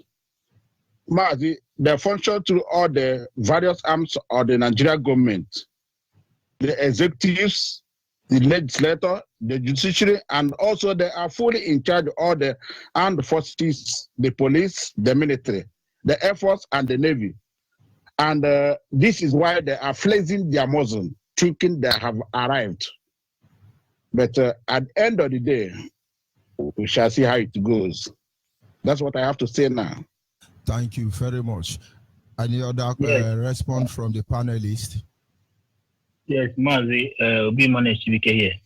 Mazi, when you say how do Boko Haram functions in Nigeria, first of all, I would say that they function according to their name. And what is their name? Boko Haram. Meaning civilization, Western civilization is evil. Recently, we see the last video of Shakao when he was speaking his grammar. He said, we don't worship her. We don't worship our constitution. We worship our Allah. We worship our Quran. Then I begin to wonder, how do we connect these dots? According to my brother Armstrong, when he said that Boko Haram somehow is not all about Islam. When you ask the political Boko Haram, the ones are in the politics, they say that Boko Haram is not about Islam. But when you ask Shakao will say that they are fighting for Islam. So I became surprised and lost here. How do we get from there to here? Then when you talk about how they function, Mazi, these people, they are more than how we think they are. They have members more than we can imagine. Do you know that all these places they call rehabilitation centers, where they take their lamaji, they say that they are bad boys, they are smoking India and they want to rehabilitate them. That is their breeding ground. They prepare them there, they lecture them, they use bad verses of the Quran to tell them when you kill one Christian, you get a 10 virgin. From there, they torture them, and when they release them, they will be thirsty for blood. They will be going all over the place, trying to conquer the minorities in the Middle Belt. When they conquer the minority, they will build their base there. Then from there, they will march down south and complete that their dream. We are even saying that. Do you know that almost 60% of the children from the north are in cage as we speak? There is a video I saw online. Children between the ages of 4 to 9 years. They chain them inside a particular building. I've not been able to know the location. That is why I'm not seeing anything. They give birth to children without father, without mother. They go within the poor African country, kidnap children between the ages of 4 to 9 years. They chain them, torture them, turn them into beasts, and then they give them weapons. They promise them heaven, only to destroy our earth here. Go ahead. Yes. When we talk about how they function, this Kabiru Sokoto that I talked about earlier, he was an Islamic cleric. He has a school where he has almost 500 students. He used 3 of his students to carry out that bomb attack. They blow themselves up, but he, that is the teacher, he did not participate in that bombing, but he used them to bomb that church. When we talk about Britain hand in that terrorism, do you know that the main Boko Haram, their political sponsors, they are not happy with Britain. They are saying that Britain stopped them from marching down south when they marched the north and the south. They say that without Britain, by now they would have dipped their Quran inside the Atlantic Ocean. That it was Britain that stopped them and marched them together, now putting a clog on their way to fulfill that their dream of their founding father, Uthman Dan Fodio. So they are very, very confused. Their political elite say different, the Boko Haram say different. So sometimes when I hear this word, Allah Kuba, I'm sorry for the real and the good Muslims. When I hear this word, Allah Kuba, I become afraid. I begin to fear, because this is the word they use. They're killing people and shouting Allah Kuba. That means there are so many correspondence in their dealings. They say that they are not Islam, but their actions and what they do portray them to be Islam. When they conquer a village, they move down there and build mosques. When you say it's not about Islam, why do they conquer village and they build mosques there? Why is it that the mosques are their ammunition why are they storage? not building church? Why are they not conquering and building church? So sometimes I used to disagree when people say that they are not all about Islam. I'm putting them up to everybody that think that they are not Islam. They are Islam. They are propagating the laws of the Quran. The Quran, they say, is their constitution. When you steal, they cut off your hand. It's all written in the Quran. What so is Sharia law all about? Yes. So when you say it's not all about Islam, I'm confused. It's all about Islam. They want to Islamize the whole world. They want to control the world. They want to bring that there one religion in the world. Where you will be worshiping Jesus Christ in the church, they will be worshiping Muhammad in the same mosque. Hindu will be worshiping in the same place. Have you not seen a Muslim preaching with Bible and Quran, telling you that Jesus is this and telling you that Muhammad is this? This is their plan. And at the end of the day, they will control the whole world and make use of the whole world and turn all of us to slaves. This is my submission, Mazi. Thank you. Very much. I will go to the caller on WhatsApp. Can you hear me, caller on WhatsApp? Yes, I can hear you very well, Mazi, my African rep, Onyibe. And good evening from here, and good evening to Biafrans in the studio, and good evening to Biafrans and lovers of freedom all over the world. My name is Most Favor Onyibe, and I hail from Ozobolo. Ozobolo is in Ekusigo, Newu province, Biafran land, and at the moment I'm calling you from the co-slave master, the Netherlands, the co-slave master of Nigeria. That's the assistant slave master of Nigeria. Yeah, and this evening I just want to be part of this very program because remarkable things happened today.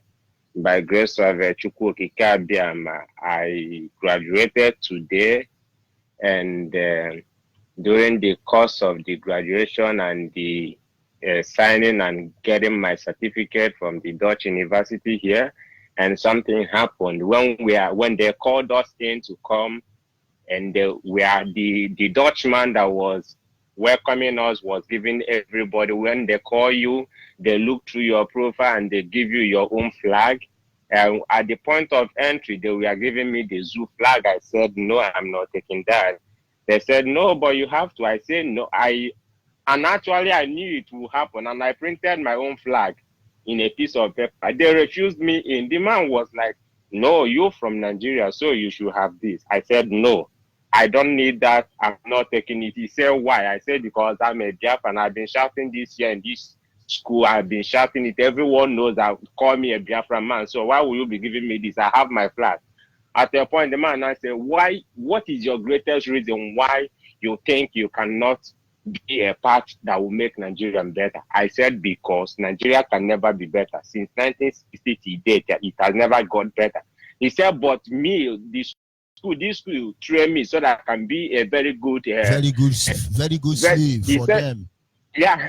He said the school here train me so that I can be a very good advocate and a good citizen and make Nigeria better. And I asked him, myself, sorry, sir, but if you now as a person, if you travel to, for instance, if you travel to another country, for instance, maybe you go to America and citizens of America got you killed there, what would the Dutch government do? He said definitely that Dutch government will not keep quiet. I said fine and good. Now, if Dutch government will not keep quiet when their citizens are killed abroad, now government that kill its own citizens, even abroad, they pay foreigners to kill their people in diaspora. If we tell you Nigeria pays South Africa to do xenophobia, so people will say no, it's unconfirmed, it's unconstitutional. Until the day we will tell them the truth. Nigerian lobby the war to kill us. Go ahead, please. I now told the man, so can you tell me that you are ignorant that Nigerians, the men in power in Nigeria are killing its own citizens? Have you not heard that? What is happening? Boko Haram, who are they? Are they not the Nigerians? Who are they killing? So how much more when we are killed abroad? So why will I be proud to take up the identity of that country that killed its own citizens? God forbid it. I told the man never. And I just won the argument because it becomes rousy, kind of, they couldn't, and the people was like, what's happening? And most of them came there. I said I will never go in with this. I am a Biafran and I stand for Biafra. And here is, we have your right here, you can stand by right. And I won the argument, and the flag is still over the graduation hall today. Even people that don't know about that today, they knew more about brother, Biafra. You make me proud. I just want to keep telling other Biafrans studying in diaspora, any place you are. If you say you hate that country called Zoo, show it. It's not by taking their flag. Because every graduate in abroad, the day of your graduation, definitely you must have that your identity, and it can't come with your passport. It's just flag that the school will provide for you.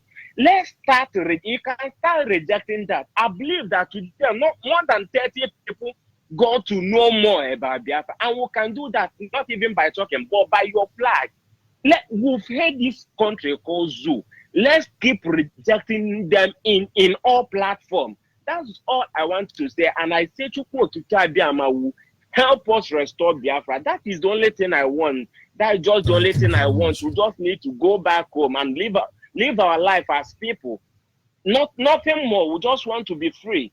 We want to sleep, and we sleep even when our door open. Here you can sleep with your door open. You're not scared of anything. But in Nigeria, for instance, in America, how many compound in America is fenced? The whole of America, up America, bottom America, sideways America, left, right America. How many compound they are fenced? I really Does it mean they don't have armed robber? But here, if you see one of these criminal house, it's like an American armory. All these politician idiots now, the kind of fancy that is in their house, it's not even in the American armory. Don't worry, my brother. You made us proud. Yeah, I will just summarize by this, because if not that this is just a video call that world is listening, I would have just gone outside and do a FaceTime. There, in my community, in the city I live, I've not seen a house that is fenced. I have not seen. Where I live, even in my room, I can't even remember how many times I locked my door before sleeping. That is the kind of safety we are telling Biafrans in Biafran land. Those in Biafran land, this is what we want in our. That is how we were before. That was how our land was before the terrorists, British came. Before they came. As a child, I know that all the houses in my community have a key. The key is like an iron, a cuff iron. We put it on top of the door. Anybody can come and pick it and open it. We leave a pot of soup outside. Even dog will not eat a meat that is being dried in the fire. As a child, I witnessed it. But today, Nigeria is so corrupt. Even mosquito in Nigeria. In fact, snake are swallowing money. Snake is even stealing Nigeria money. This is how bad it can be, my brother.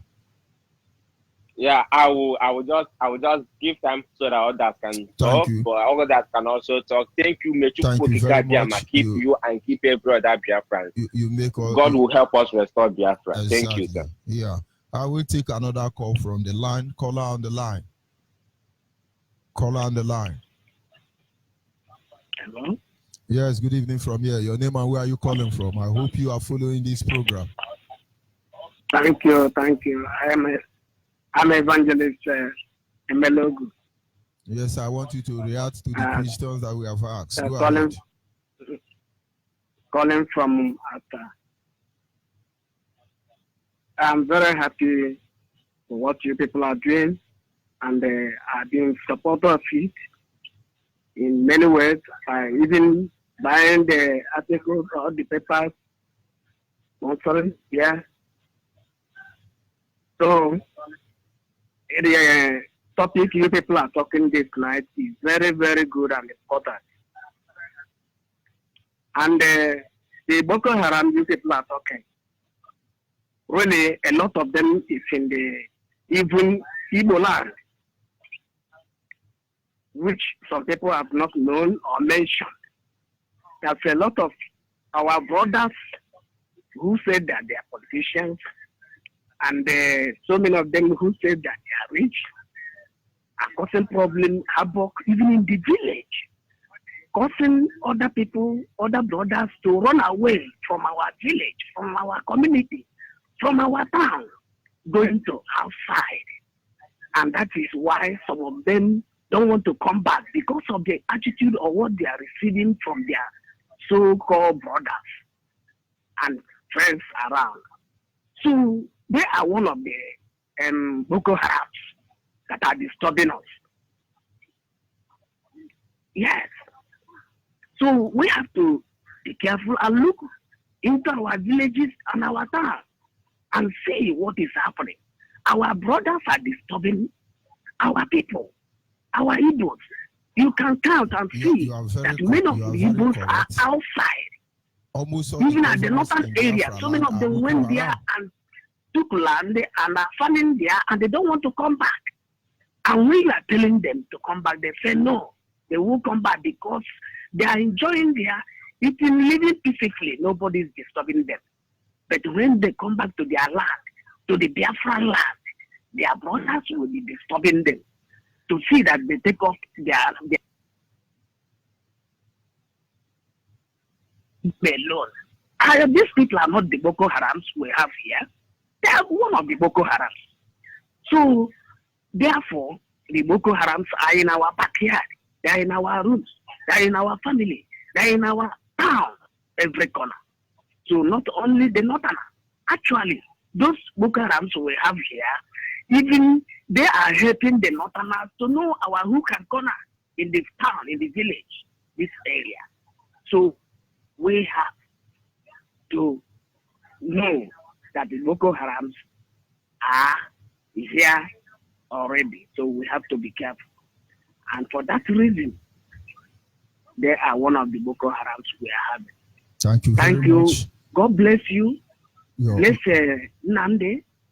Bless every one of you that are fighting for the Biafra. And I know that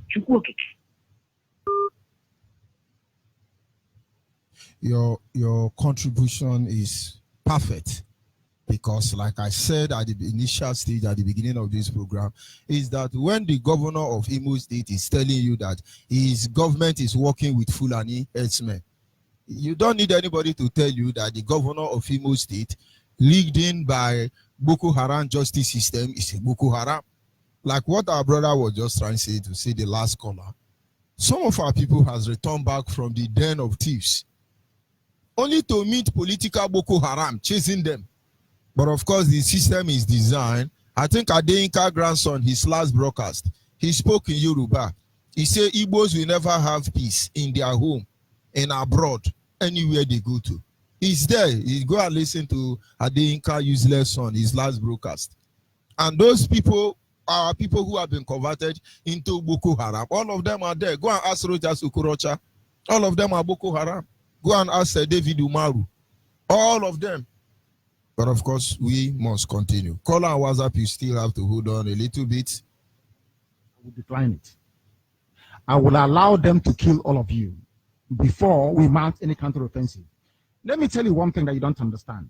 Some of you, you claim you went to school, but you didn't go to school. Because if you went to school, you will understand how Islam works.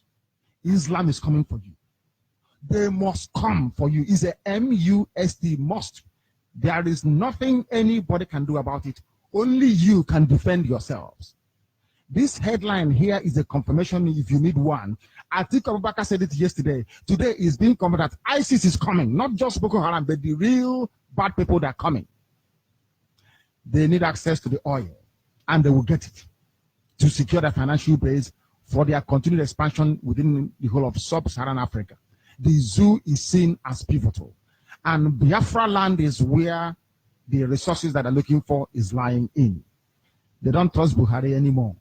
Buhari was their godfather. They no longer trust him. I mean, Boko Haram in this instance. Buhari, they thought, will give them Sharia immediately. Buhari saying, I don't belong to anybody. From that day, they intensified their bombing. Some of you cannot reason, you cannot see very well because you're blind. But at least you're lucky. You're listening to Radio Biafra. Very, very lucky indeed. I'm telling you the truth. Or else, I can in your blindness. It is that darkness we've come to shed light on that you can see properly. If they enter the zoo, I will not command this army.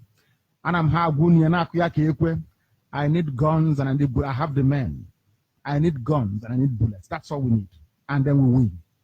I have been sounding this warning. I've been telling you, you think we are joking. They are coming. Your mothers will be raped.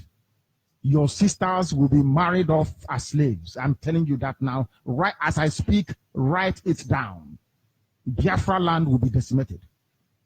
Unless we equip this army to defend us. If we don't equip our army to defend us, in other words, if we don't march this year, it will be very, very difficult for us to recover. Forget all this nonsense. All these so-called pro-Biafra groups you're saying, Awasa brought them out to confuse you. Awasa brought them out. That is why they cannot say what we are saying or do what we are capable of doing. These are Awasa groups, and you are not listening. As now I want to you are not listening because the devil has gone into all these idols that you worship. The devil has gone inside you to harden your heart, to blind your eyes that you can no longer see. That day, I will tell you to remember the broadcast of the 8th of June, 2015. I will tell you to go back to it. I need guns and I need weapons. If I don't have guns and bullets, the army of Biafra cannot defend your towns and villages. The sooner you get that into your thick skull, the better for everybody. You are black people, you don't reason, I know that for sure. But the sooner you take this very message seriously, the better for everybody. Or else you're finished. Of course, they are feeling the pain. They are feeling the pain. Nigerians should understand, Biafrans should understand who Boko Haram is. All you need to know about Boko Haram. They come in different form and shape. They are making their disciples and they are going up. Their only target is the resources in Biafra land, nothing more, nothing less. And the rest are sure they will stop at nothing. If for over 400 years, British government have been feeding on the misery of our people, and up to this moment, they are not yet tired. And you think they will be tired one day if you don't stop them, and then think again. Are you still there, caller on WhatsApp? Are you still there? Yes, my Go ahead, please. God bless you. God bless you. Good evening, good morning, good afternoon, wherever you are. Lovers of freedom, dear friends all over the world. IPOB. My name is Chukwuemeka Ezaino. I'm resided in Japan.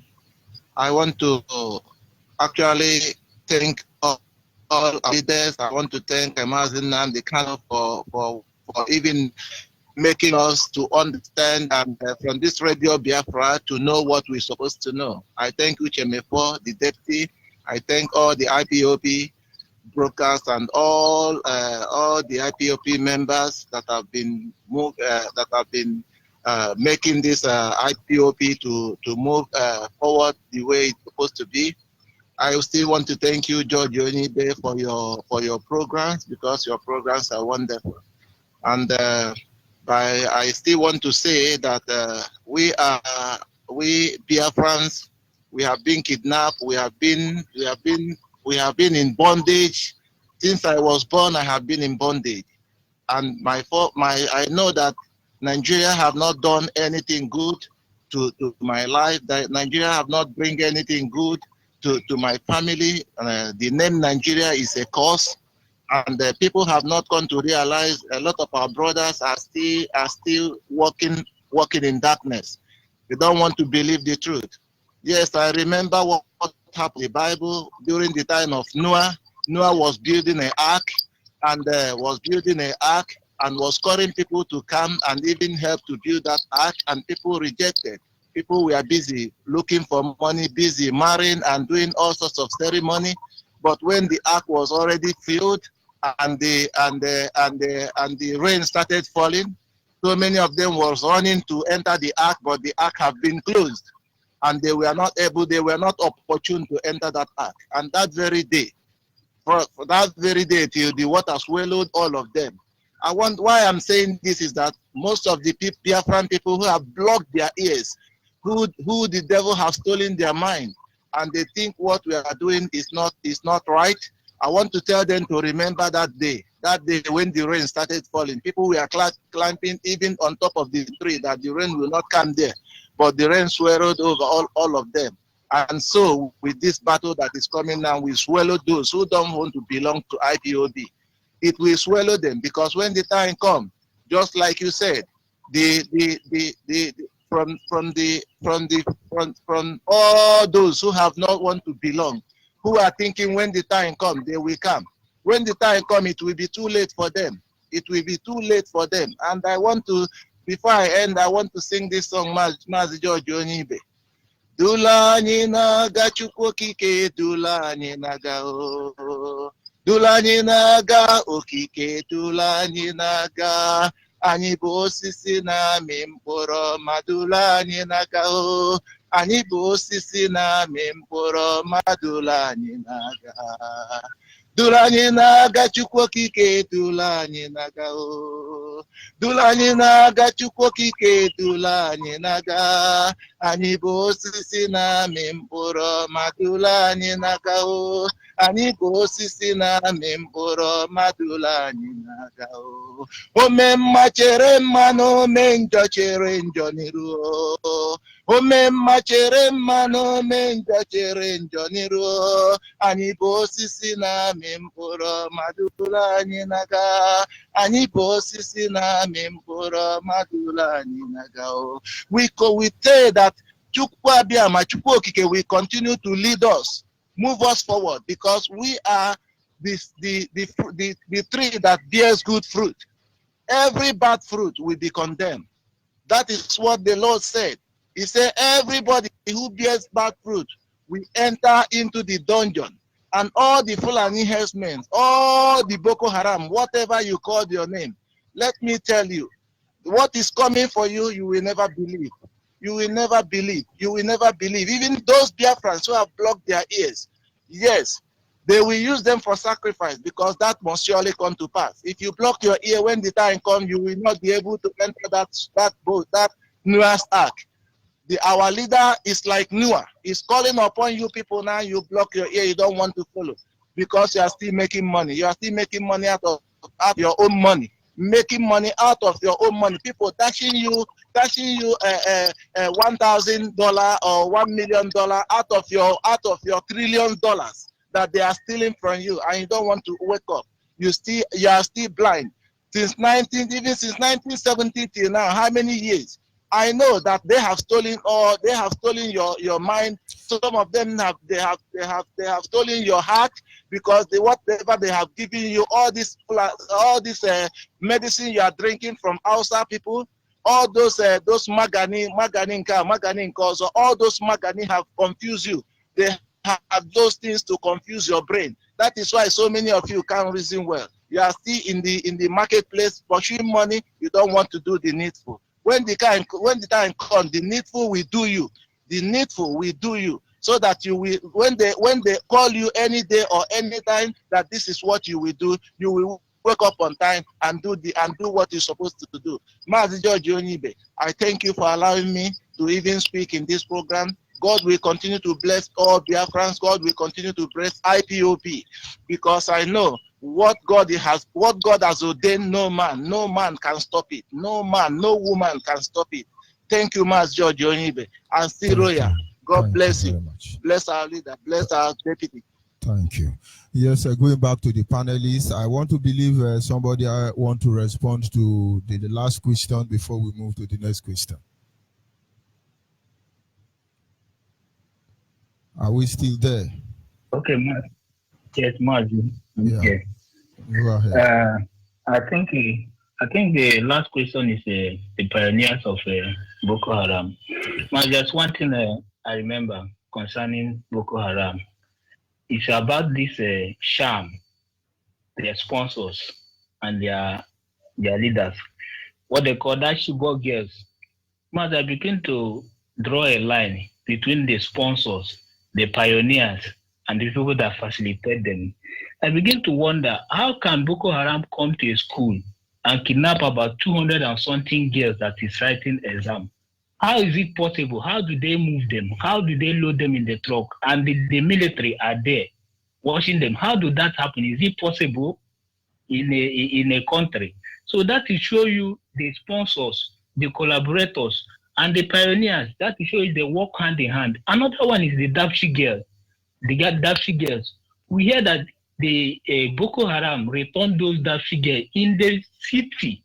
They drive them, hundreds of them enter the city, drop the Dapshi girls, collect their ransom, and drove back. Don't they have a Nigerian Air Force again that will monitor them where they are going back? They know where they are. They know where they are living. They know everything. They're just using this thing to advance politically. Those their sponsors, they elevate them into the hierarchy of the political offices in Nigeria, so that from there they will be monitoring them, so that from there they can do all atrocities without being checkmated. Let's take a look. When they say they want to dip their Quran in the Atlantic Ocean, where is this Atlantic Ocean? Is it not the back of our Biafra land? Then they are already there in the Atlantic Ocean. We know what is happening in Bayelsa State, how they are wrecking communities, burning down communities, and doing all sorts of things. Then our brothers, some of our confused brothers, like the IYC Central Zone, or what do they call it, he doesn't want to reason. He don't see behind his nose. He's complaining about IPOB in Bayelsa State. But he was there when they killed Andrew Weah Azazi. They killed Azazi. They captured, they trace Azazi on his helicopter going back to Abuja. They blow it up. Till today, that guy that called himself IYC, he never asked what about the Commission of Inquiry said to unravel what happened to Azazi. The thing has been buried down. How do they do this thing? There was a time Jubril went to London. They sacked the DSS boss, Daura, and the vice president had to put Seifa, a Bayelsa guy. For the Boko Haram politician, they know that Seifa is a Bayelsa He's in charge of that coastal region. He's in charge of that Atlantic Ocean. They want to dip their Quran. And they say this man, if he's here, he'll be knowing our secret. When Buhari or Jubilee come back, he sucks Seifa. What are these IYC? What did they say? They say nothing. Now the Boko Haram is there.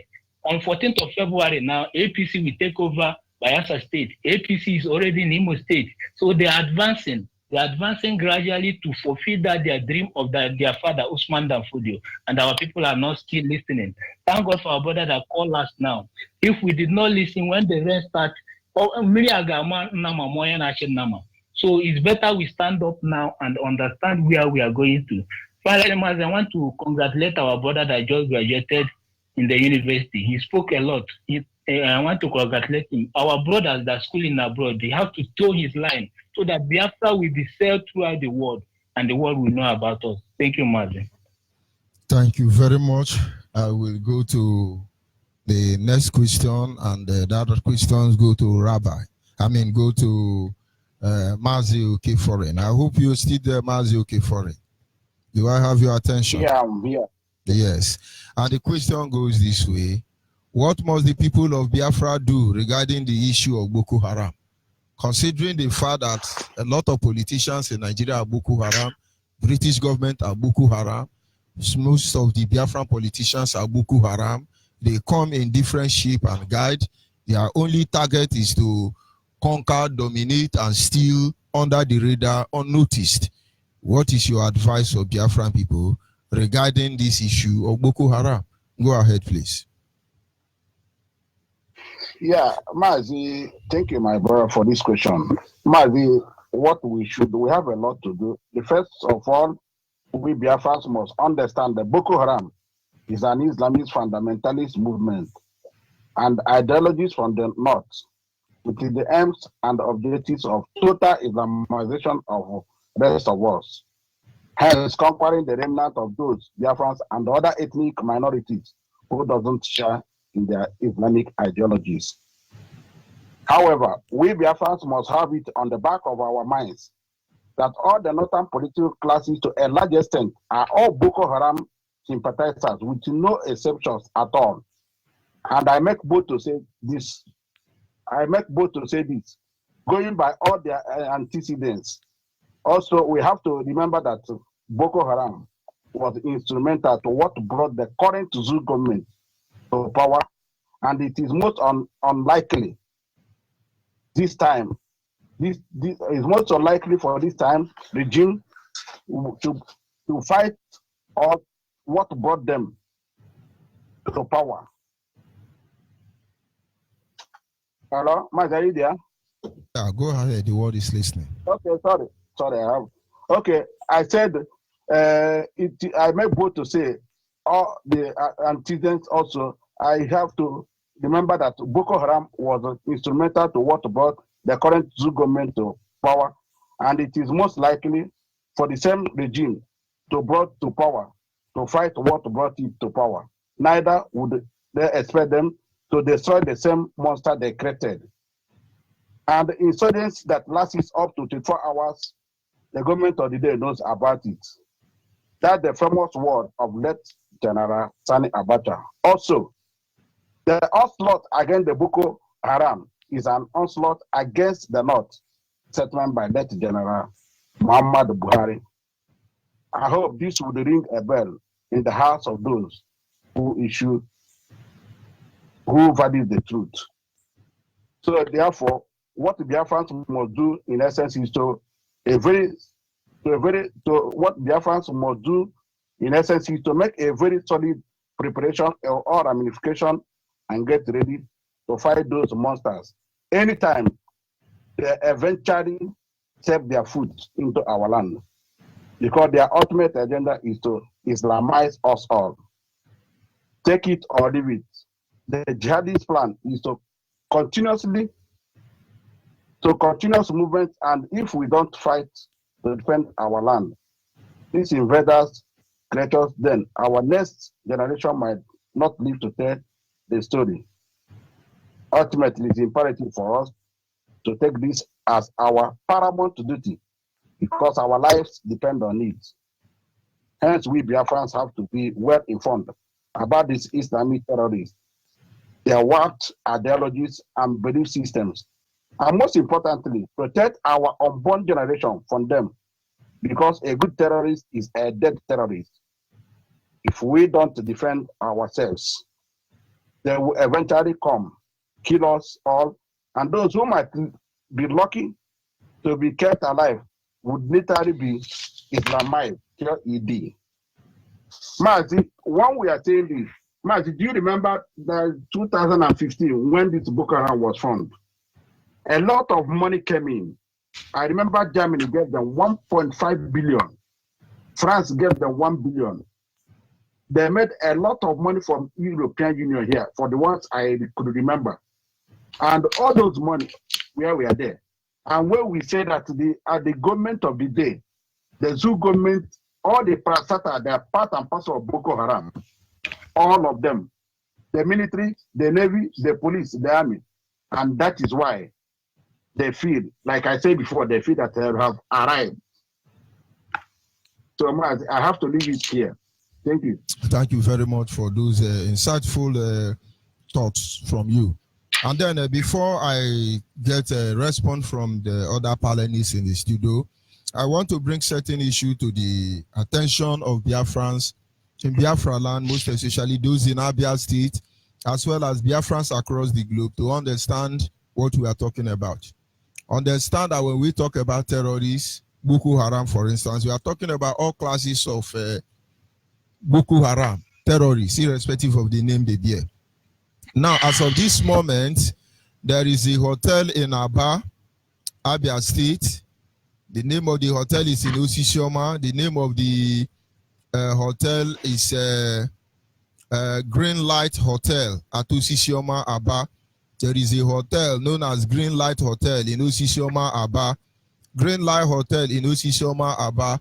These Fulani herdsmen, Boko Haram in Nigerian uniform, they are lodging there already. If you are living around this hotel, Green Light Hotel in Aba, understand that Fulani herdsmen, Miati Allah, Boko Haram, they are lodging there. Of course, maybe they are part of the people we invite for the burial, and they are welcome. If they do anyhow, let them see anyhow. The owner of Green Light Hotel, Aba, should not claim he does not know the people who are lodging in his hotel. Get their ID. We will ask all of you questions. We know it's not your fault. Owners of hotel in Aba, we are taking record of all of you and the people lodging in your Kaba. There is no signal, no idiot signal in Biafra land. Go to Yoruba land or Hausa land and signal. Not here. If you are for the burial, may the Lord be with you. If you are not for the burial, may the Lord be with you. And this is a direct information. If you know the owner of Green Light Hotel, go and check the people in your hotel. Tell them to sleep and go back as they came. Because if they do anyhow, they will see anyhow. And having said that, before I go back to the panel and then receive other call, I want to remind our people, Biafrans across the globe, that our leader, Mazen and Yokukano, will be on air tomorrow, 7 p.m. Biafran time. Tomorrow is the 8th day of the month of February, the year 2020. He will be on air to address Biafrans across the globe. And so make sure you subscribe for data, make sure you are able to manage your activity, and so you don't miss out of that wonderful broadcast, I must tell you. Having said that, going back to the panelists, I want to believe somebody have a contribution to make towards lightening our people what they must understand regarding the issue of Boko Haram, what they need to know. I hope I'm communicating. Yes. Mazi George, this is Armstrong Major. Can I just comment, please? Yes, go ahead, Armstrong.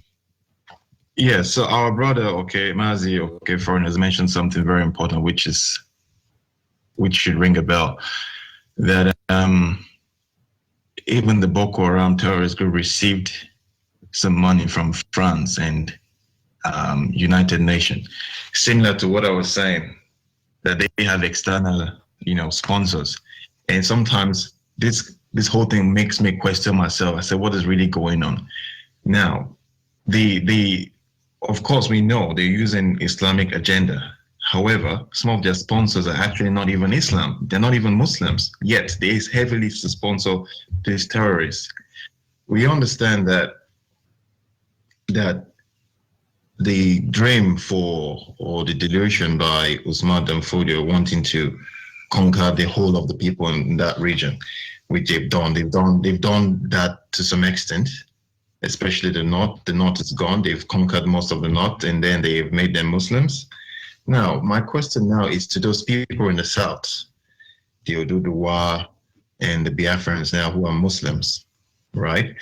Do you actually think, or do they actually think that when, or let's assume now, that do they actually think now that the Muslims, the Fulani Muslims, the jihadist Muslims, the Boko Haram Muslims, the Fulani headsmen Muslims, do the Southern Muslims actually think that those guys actually view them as human beings?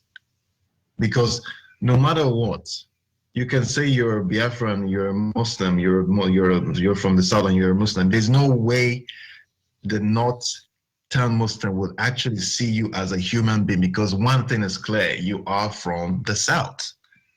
You are not a Muslim to them. It is fact. They know what they say it.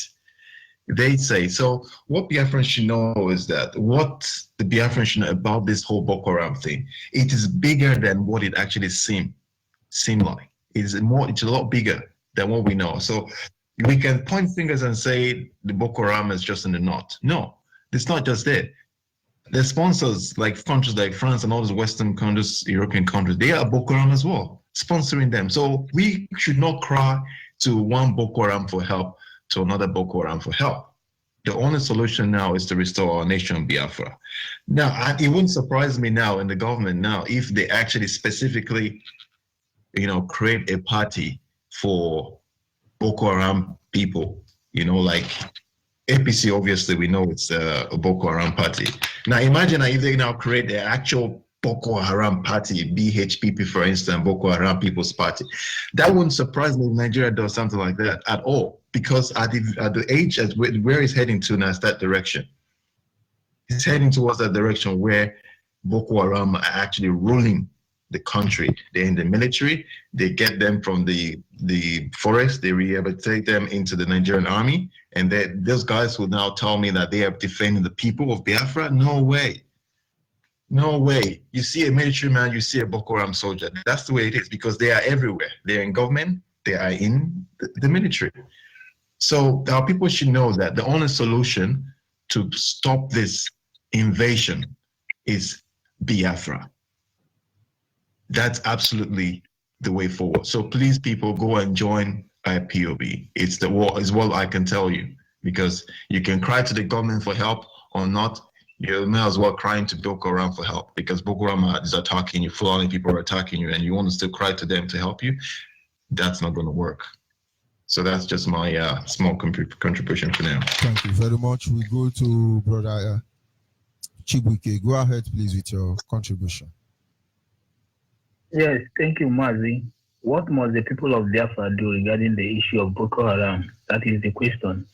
Mazi, here I have a short-term solution and a lasting solution, which is the long-term solution, where we will bury the matter of Boko Haram once and for all.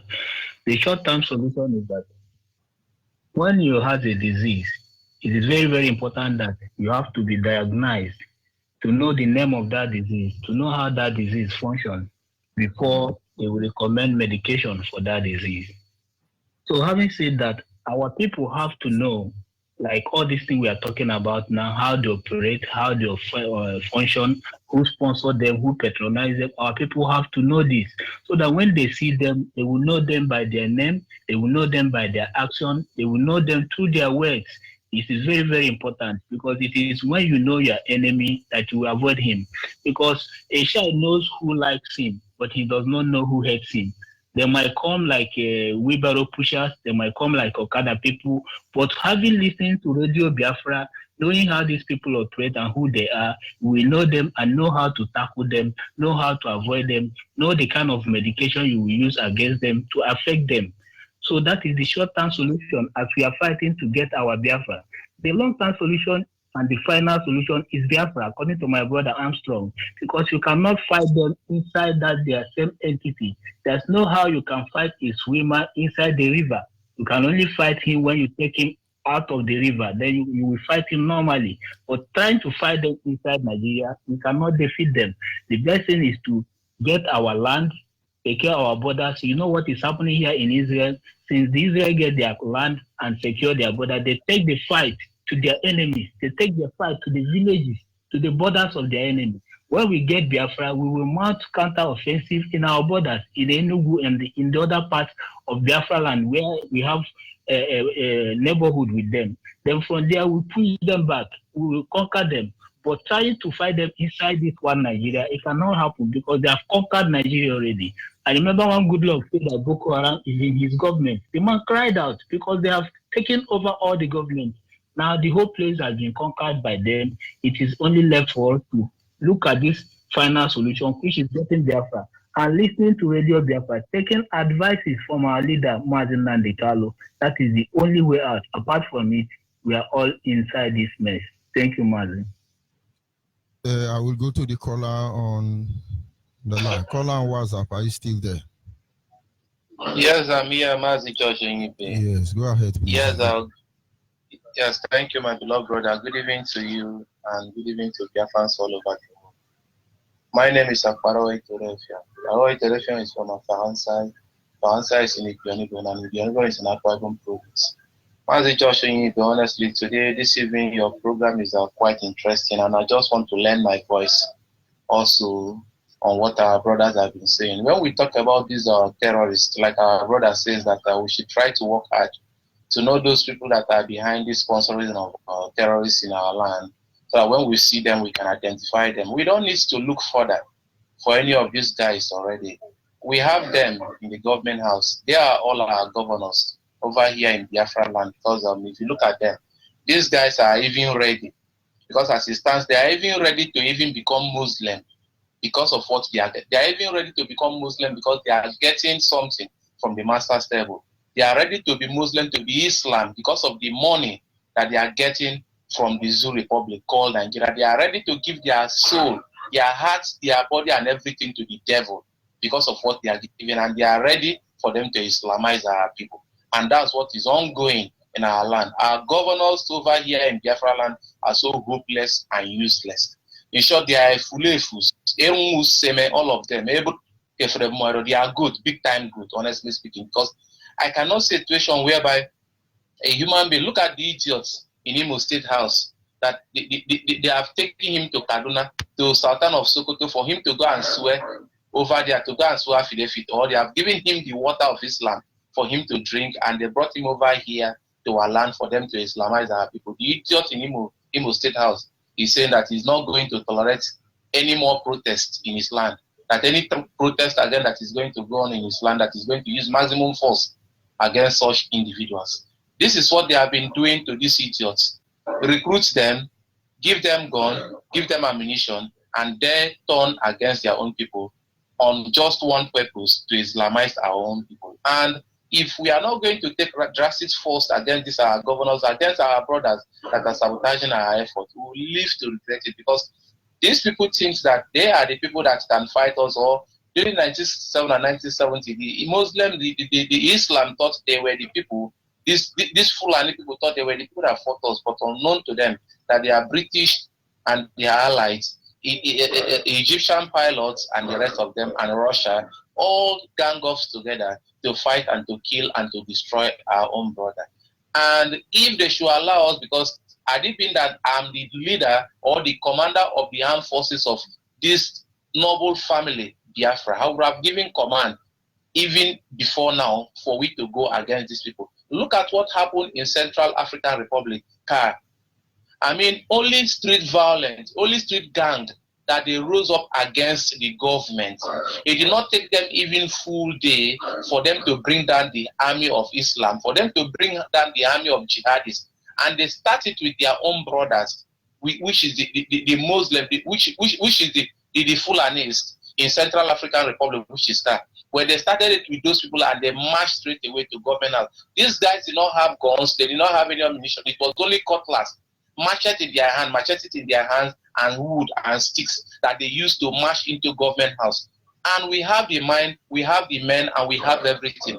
Though our leader is still keeping mute. And I believe by now, not that our leader is keeping mute, but I believe by now the whole world have known about the plight of Biafrans, and the whole world have been seeing how these people have been killing us, how these people have been massacring us on each passing day. And I believe anytime that our leader will give any command for we to march, I believe the world will not ask us any question, because he has been due, he has long overdue for we to march.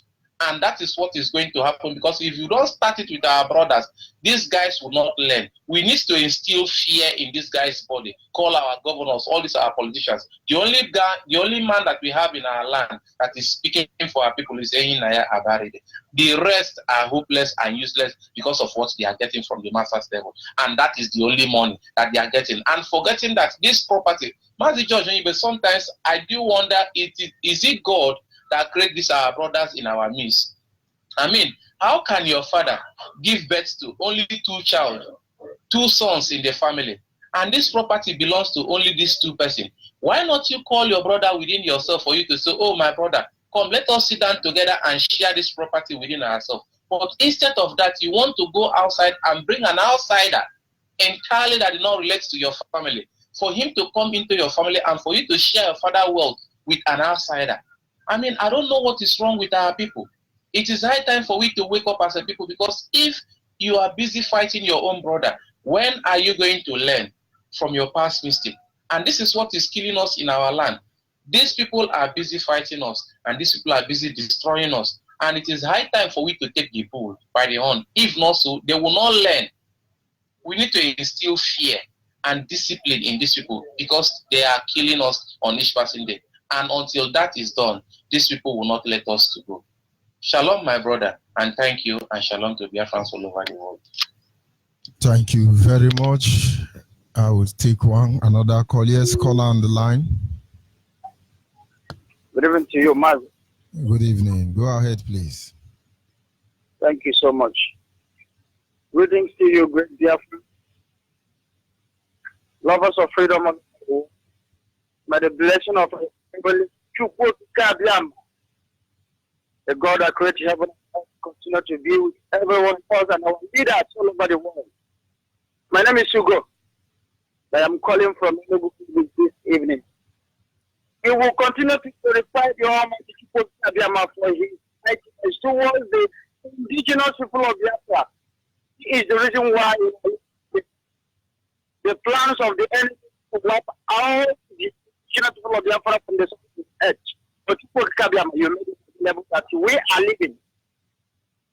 The jihadist camp is everywhere in our land. It is only to prevent them, just as our leader normally for until this time around, not by our strength. As I listened to the program you wrote this evening, when you were asking our brothers about the sponsors of Boko Haram and the way they are funded in different forms. I could remember 2012, one of our brothers is a Biafran. He related his experience between him and Boko Haram issue, and he vowed to go back. That's when they called him to go that northern part, Zambia forest, to fight Boko. He said instead of him to return back to that place, that he will resign as a president. You know the reason why this country is in. Listen, it came on air in a particular radio station called Onyibe FM in Lagos. This is exactly where he made open to everyone for people to hear it. And what this man said, he said that Boko Haram, as you know, you asked a question. He said, how is these people being formed? In different forms. They are funding this issue in different ways. But I can barely say that one of the best ways that these people are being equipped and recruiting is what they call their Nigerian soldiers. We must not forget that they are kidnappers. They kidnap people. They make money in different means. They kidnap people. Yes. We will get to that anyway. Go ahead. Yes, Mazi. So listen to the experience of this our brother. He said that he was among the people that was sent to this Sambisa forest to go and fight this soldier, which they called Boko Haram. Not knowing that the commander that took them that place is among these people. When they go and get to the bush where they say that this is exactly where these people are passing through. So we have to ambush them here and make sure that we kill them. The commander told them to wait inside the bush that is coming. But you can't believe that when they wait this commander like 30 minutes to 1 hour and there's nowhere to be found, one of the soldiers brought an idea that they should change the location of that their ambush. Because as long as they don't know the word about this man, nobody can trust anybody. As soon as they move away from that particular location, which they ambush, waiting for the Boko Haram, you can't believe what happened. They say about 5 helios land, and they started shooting inside the bush, thinking that they have killed all those soldiers that is ambushing. And when these soldiers fire back at them, they kill so many of them while some of them run away. What happened next? As they are removing what they used to cover their face, they are gas that brought them to that particular bush was among the people that they killed. And they are now that they killed Boko Haram. So the reason why I'm saying this is that one of the best way that they are funding them is because they are in army and they are everywhere. But Chukwakakagama is the reason why we are living today. And be the reason why our name remains victorious. We must continue to march. Victory is our portion. What we are asking is our own. We are not asking for another matter. That is the reason why if you are a saboteur in our land, this land will continue to come against you. As long as you made yourself available, that you don't want your own restoration. That will come. May the people that made all of you available for the restoration of our land, Biafra, and our leader, Mazin, and become the most honest person of our own time. Super Kagama will bless you and your generation because you are a Messiah in this particular generation. Thank you so much, Onyibe. Thank you, my brother. We must continue. Call on WhatsApp. You just give me some time. I'm coming to you. Call on WhatsApp. Of course, Mazime for root. It's a real madness. They have only changed strategy and renamed the terrorists. He say they are now called all sorts of names, such as bandit. When you hear bandit, it's Boko Haram. They call themselves headsman, whether Fulani or Igbo headsman, or Hausa headsman, or Yoruba headsman. If you hear headsman, Boko Haram. They now go by the name of kidnapper, Boko Haram, simply because the world has been satellite on them, including ICC. Quite a lot of them are now in the military. They are in the police. They are in the immigration. They are in the custom. They are in the civil defense corps. They are in civilian JTF. Some are working with the presidency. Some with the judiciary. Some with the legislature. And the wider executive arm of government. Fulani politicians are all evil indeed. And I tell you, they are Boko Haram. Make no mistake about it. They effectively sponsor these terrorists. No matter how long, we will not let them escape justice. No matter how long. These vultures, maggots shall eat up their flesh in disgraceful manner. It is a promise, not a threat. They shall never know no peace, even in life and in death. People don't know what is coming. Our people must understand what terrorism is all about. Some pastors in Nigeria are terrorists. Any pastor that go to protest against the Kisra and the kill without saying a word is a terrorist to me. Is demolishing the land of the poor villagers that is going to build the airport is a terrorist to me. Any Biafran that is a Muslim, as far as I'm concerned, you are a terrorist to me. Any Biafran that is saying is a Nigerian, as far as I'm concerned, you are a terrorist. And of course, we will go to a caller on WhatsApp. Caller on WhatsApp, are you still there? Yeah, Mazi Onyibe, thank you. I'm waiting for this opportunity for so long. Go ahead. I've been waiting for this opportunity. Thank you for this call. Most usually, for my first topic is today. My people in Alioma, the key 3 people in Alioma today. You understand? Because they called me yesterday. I said today. They called me today. The key Fulani people where they use cow they work out. The key 3 people for Alioma today. Because me now. As a day, so because me would be the way for our leader, may give us go. I mean, want come back home. I want come back to Nigeria. Understand? So, me want come back to Nigeria because I don't tire to they stay Europe. Then they keep my people. Understand me? So, because we don't declare IPO before for Alioma there for Ubulubu. Understand? So, because me not just the one with all Nigeria na Boko Haram. Every Nigeria they are Boko Haram. You don't say where Boko Haram start. Boko Haram start during Abacha and Obasanjo. Now just Boko Haram start. Obasanjo, Abacha. You pass all of them are Boko Haram. Everybody for that Nigeria, we that Nigeria, they are Boko Haram. Both you Yoruba, they are Boko Haram. I don't care who you are. They are Boko Haram. I don't give a fuck. Why are bad guys they run for me for here? They are Boko Haram. They give the people for Ubulubu.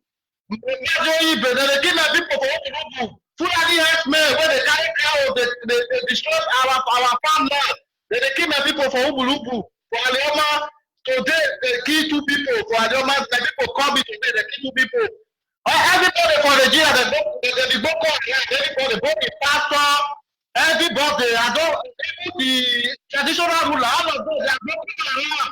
And for now, me just the way to our leader, make it to come home, not Onyibe. Me, I'm ready to come home. I'm tired of killing of my people every day. I won't come home, make Nigeria Boko Haram. May they add me judge the killing. Since then, now Nigeria is a quarter of terrorists. Wow, Nigeria is a terrorist organization. The whole Nigeria, they are terrorist organization. There is nothing Nigeria can produce. The only thing Nigeria produces is a terrorism. Is the refinery of Nigeria. What Nigeria can is a terrorism Nigeria refine. All thing Nigeria do is terrorism. It's producing it now is a terrorism right from the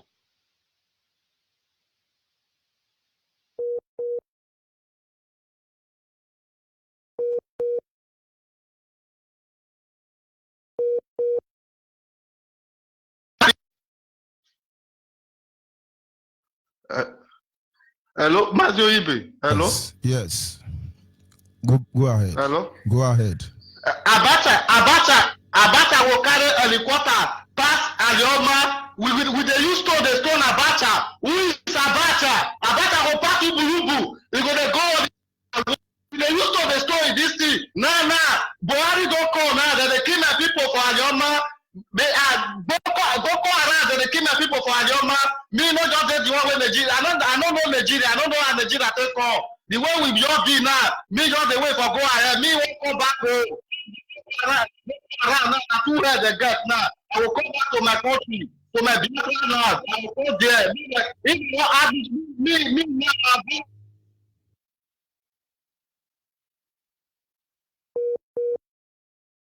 All IPO become later. May they just make call everybody. Every issue you see outside. Imagine you have to leave this world. There is one coordinator for Spain. You have to call coordinator for Spain, but I don't get that coordinator for Spain, no bad. That coordinator for Spain is going where they use IPOB. If they use IPOB, they do that video. It's a bastard. That boy they say bastard. That boy no. That boy no go die. Coordinator for Spain. No, I talk to that one. That boy, if you hear me now, coordinator for Spain. You get what you need. That boy is a bastard. That boy, when I police arrest that boy is a terrorist organization. That boy is a Fulani expert. That boy is a Boko Haram. That boy is a Nigeria. That boy is not POB. We don't need that kind of people. That boy is a terrorist. Everybody, if you can spray, from there for spray, from there for POB for spray. You can hear me now. That boy. Yes, we must continue. I'll pick one call more and then I'll go back to the panelists in the studio. Caller on WhatsApp. Yeah. Go ahead. I can hear you. Go ahead. Okay, I can hear you. But before you go ahead, God bless you. Hold on. Before you go ahead, if you send me that kind of text message again, you will not like the response I will give to you. Did you understand what I mean? Anger. And, if you try it next time, I will show you my own type of anger. But I know you are a disciplined person, but it's something I did not expect from you. Go ahead, please. Go ahead. Yeah, good evening. My name is Christopher from Angola. I'm happy. This topic is my topic. That is why I'm angry. Onyibe. I have lived with the Hausa people more than 12 years. The whole Muslim of the North are terrorists. Buhari are terrorists. The whole Muslim, I said the whole Muslim, both the small and the big, are terrorists. Have you ever asked the Christians or asked Nigeria, what do they have? Why not ask the Muslim, the Boko Haram, or the Fulani, or whatever name they give to them? Why are they killing people in Nigeria? Is it because they are killing people to take their land? Or is it because they are killing people that they don't like people they are living with? No, it is because the Muslims, they don't preach with their Quran. They only preach with what is in the Quran. What is that? They preach with the money. They preach with the killing. They preach with the marriage. These three things in the Quran, they used to preach to people. They don't preach with the Quran. Have you ever seen any Muslim preach with people with the Quran to repent or to turn to Islam? They never. What they do is this. Where they have low population, they will go into marriage. They will marry their women to produce their terrorist men. They will not allow your men to marry their women. That is the one type of their preaching they have in their Quran. Second is this. They will preach with their money. They will offer you money for you to turn and become Islam. In a way, if you accept their money, they will capture you first. When they capture you, they will use you and kill your people. After, they will kill you. Third, any place in the world, go and look the whole place in the whole world where they have 30 or 25% Muslim in the whole world. There is war. That is what in their Quran, which means Allah asked them to kill. Onyibe, is it possible? Is it possible for you to stop a Catholic man not to receive Holy Communion? Is it possible? Anybody who is a pure Catholic, you can never stop him from taking Holy Communion. Exactly how it is in the Islam. It is impossible for you to stop any Islam who is a dedicated Islam not to kill, because Allah asked them to kill. Anybody that did not kill will not go to heaven. It is in the Quran. Quran chapter 47, verse 3 and 4. It is a must that a Muslim shall kill anybody before you go to Al-Jannah. I don't believe it is heaven. So, Onyibe, this topic is my topic. The whole Muslim in the whole and Nigeria, all of them are terrorists, from the smallest to the biggest. Go and check what I'm telling you now.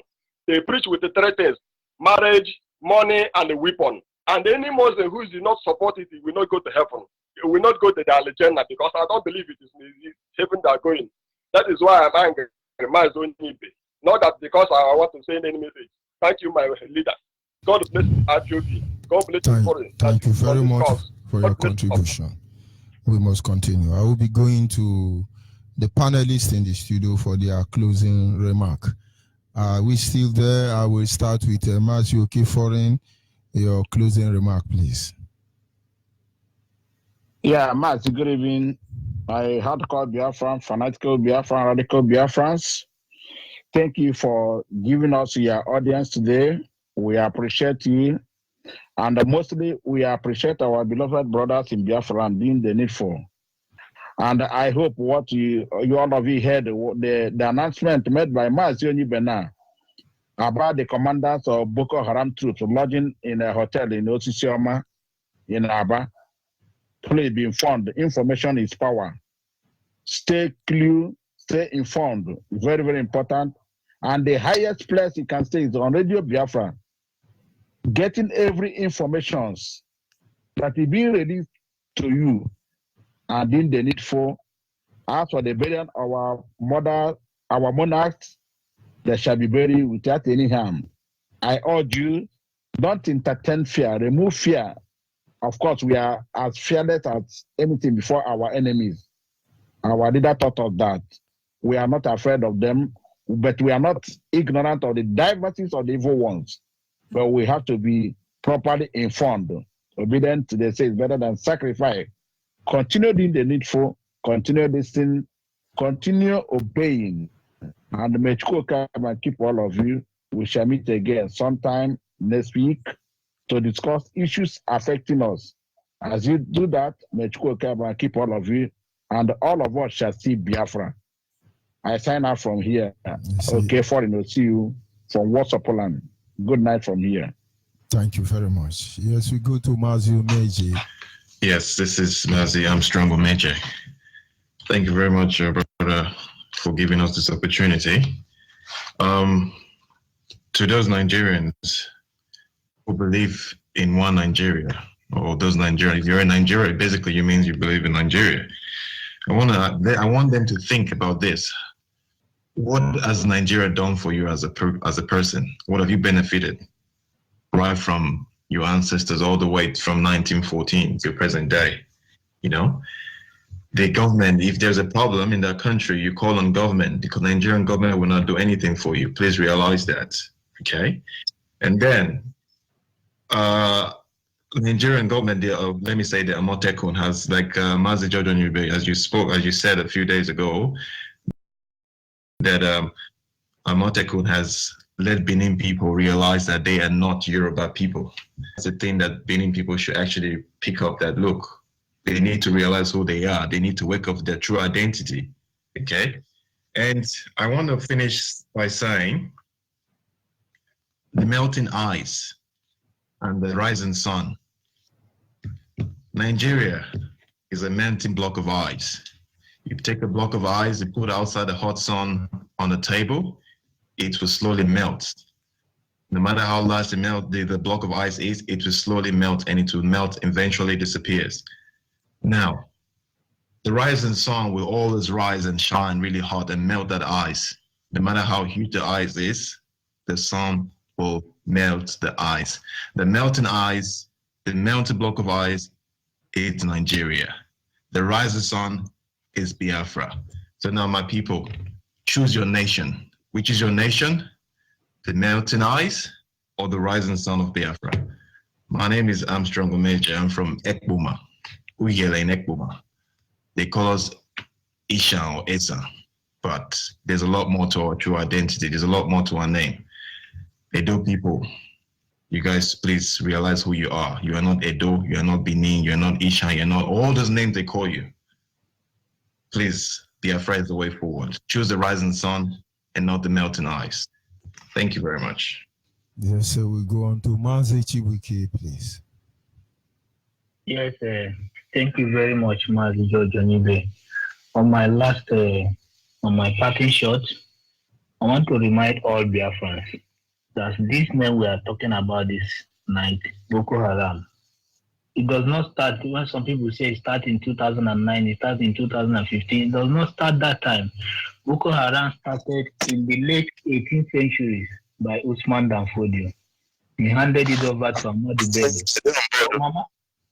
From Ahmadu Bello, they handed it over to IBB. It was IBB that registered Nigeria to the OIC. For now, then till now, they handed it over to Buhari. Till this Jubilee we are talking about today. So it's a long thing. They have something they call conveyor belt. They keep on coming. They never finish. So our people should be aware of all this. Having said that, I want to encourage our people in Biafra land that they should not lose hope. They should stand firm with our leader. They should stand firm. They should go about their normal thing they used to go about. They should go and attend the burial ceremony of our late father and give them the needful. So at the end, Biafra will come. Our leader is doing all possible means to bring that our nation to fulfillment. So having said that, I want to thank all Biafrans that listen. We'll be back in the same station next week Friday, hopefully. My name is Obi Mane Chibike. Thank you very much, Biafrans. Thank you, my brothers. I want to appreciate all of you, Mazi Armstrong Omeje, Mazi Chibuike, Mazi Okeforeign, for joining me on the studio this evening.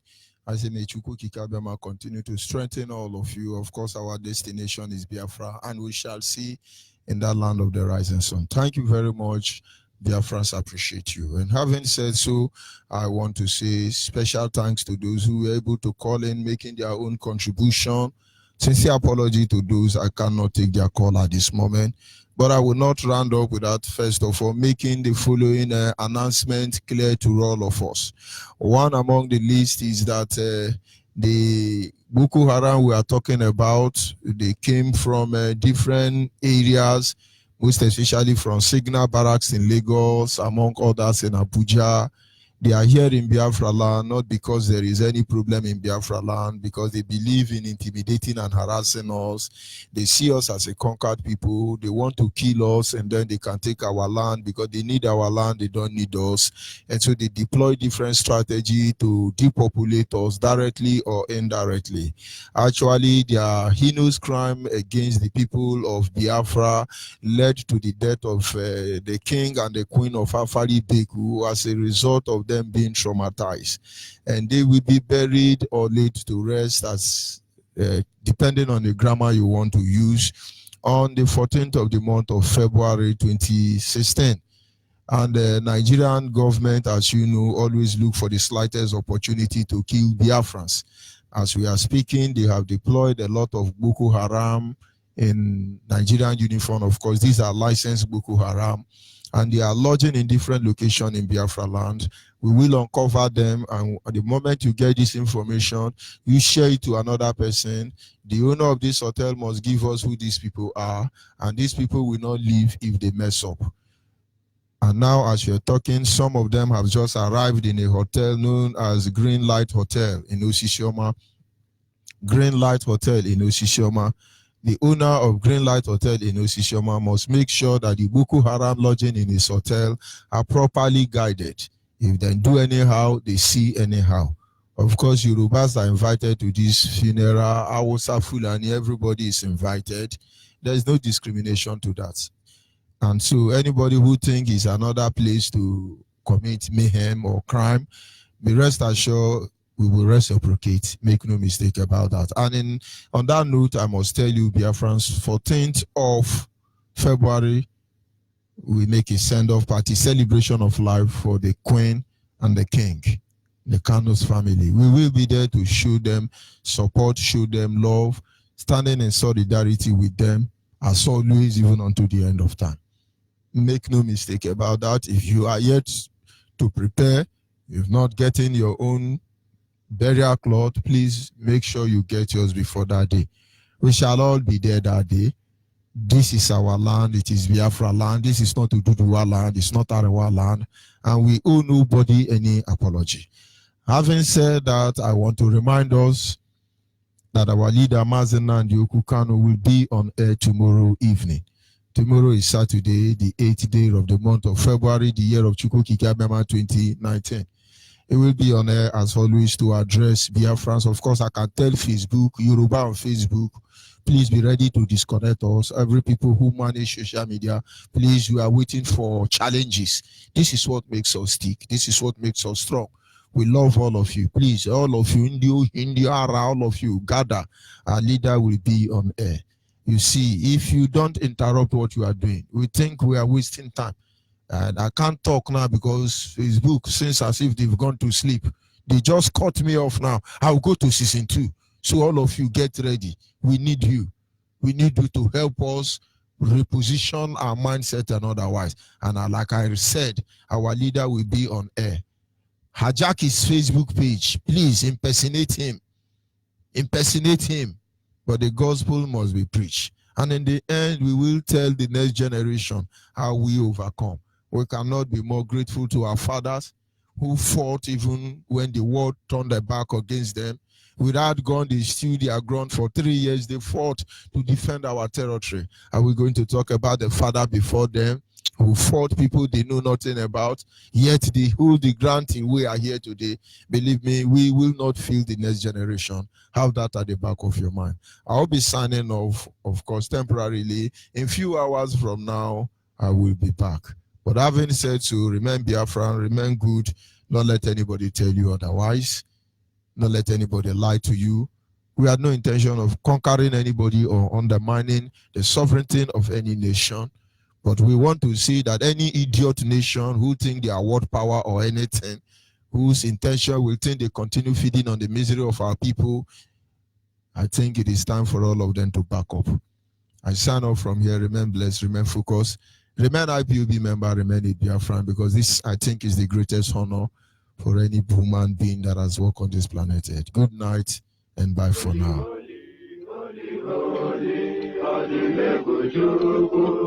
Another Savior, another Savior. Holy, holy, holy, holy, holy,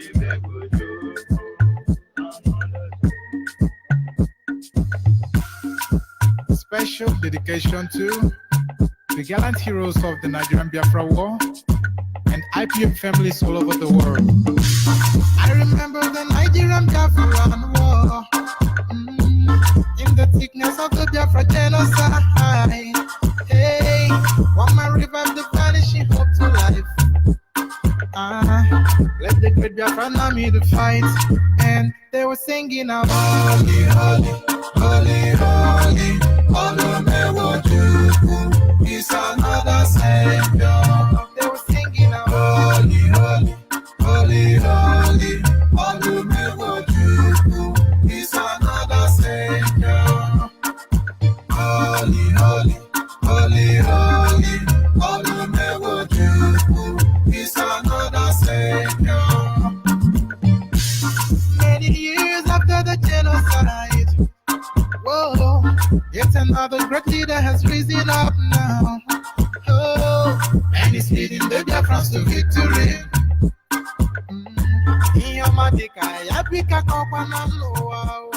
Hey,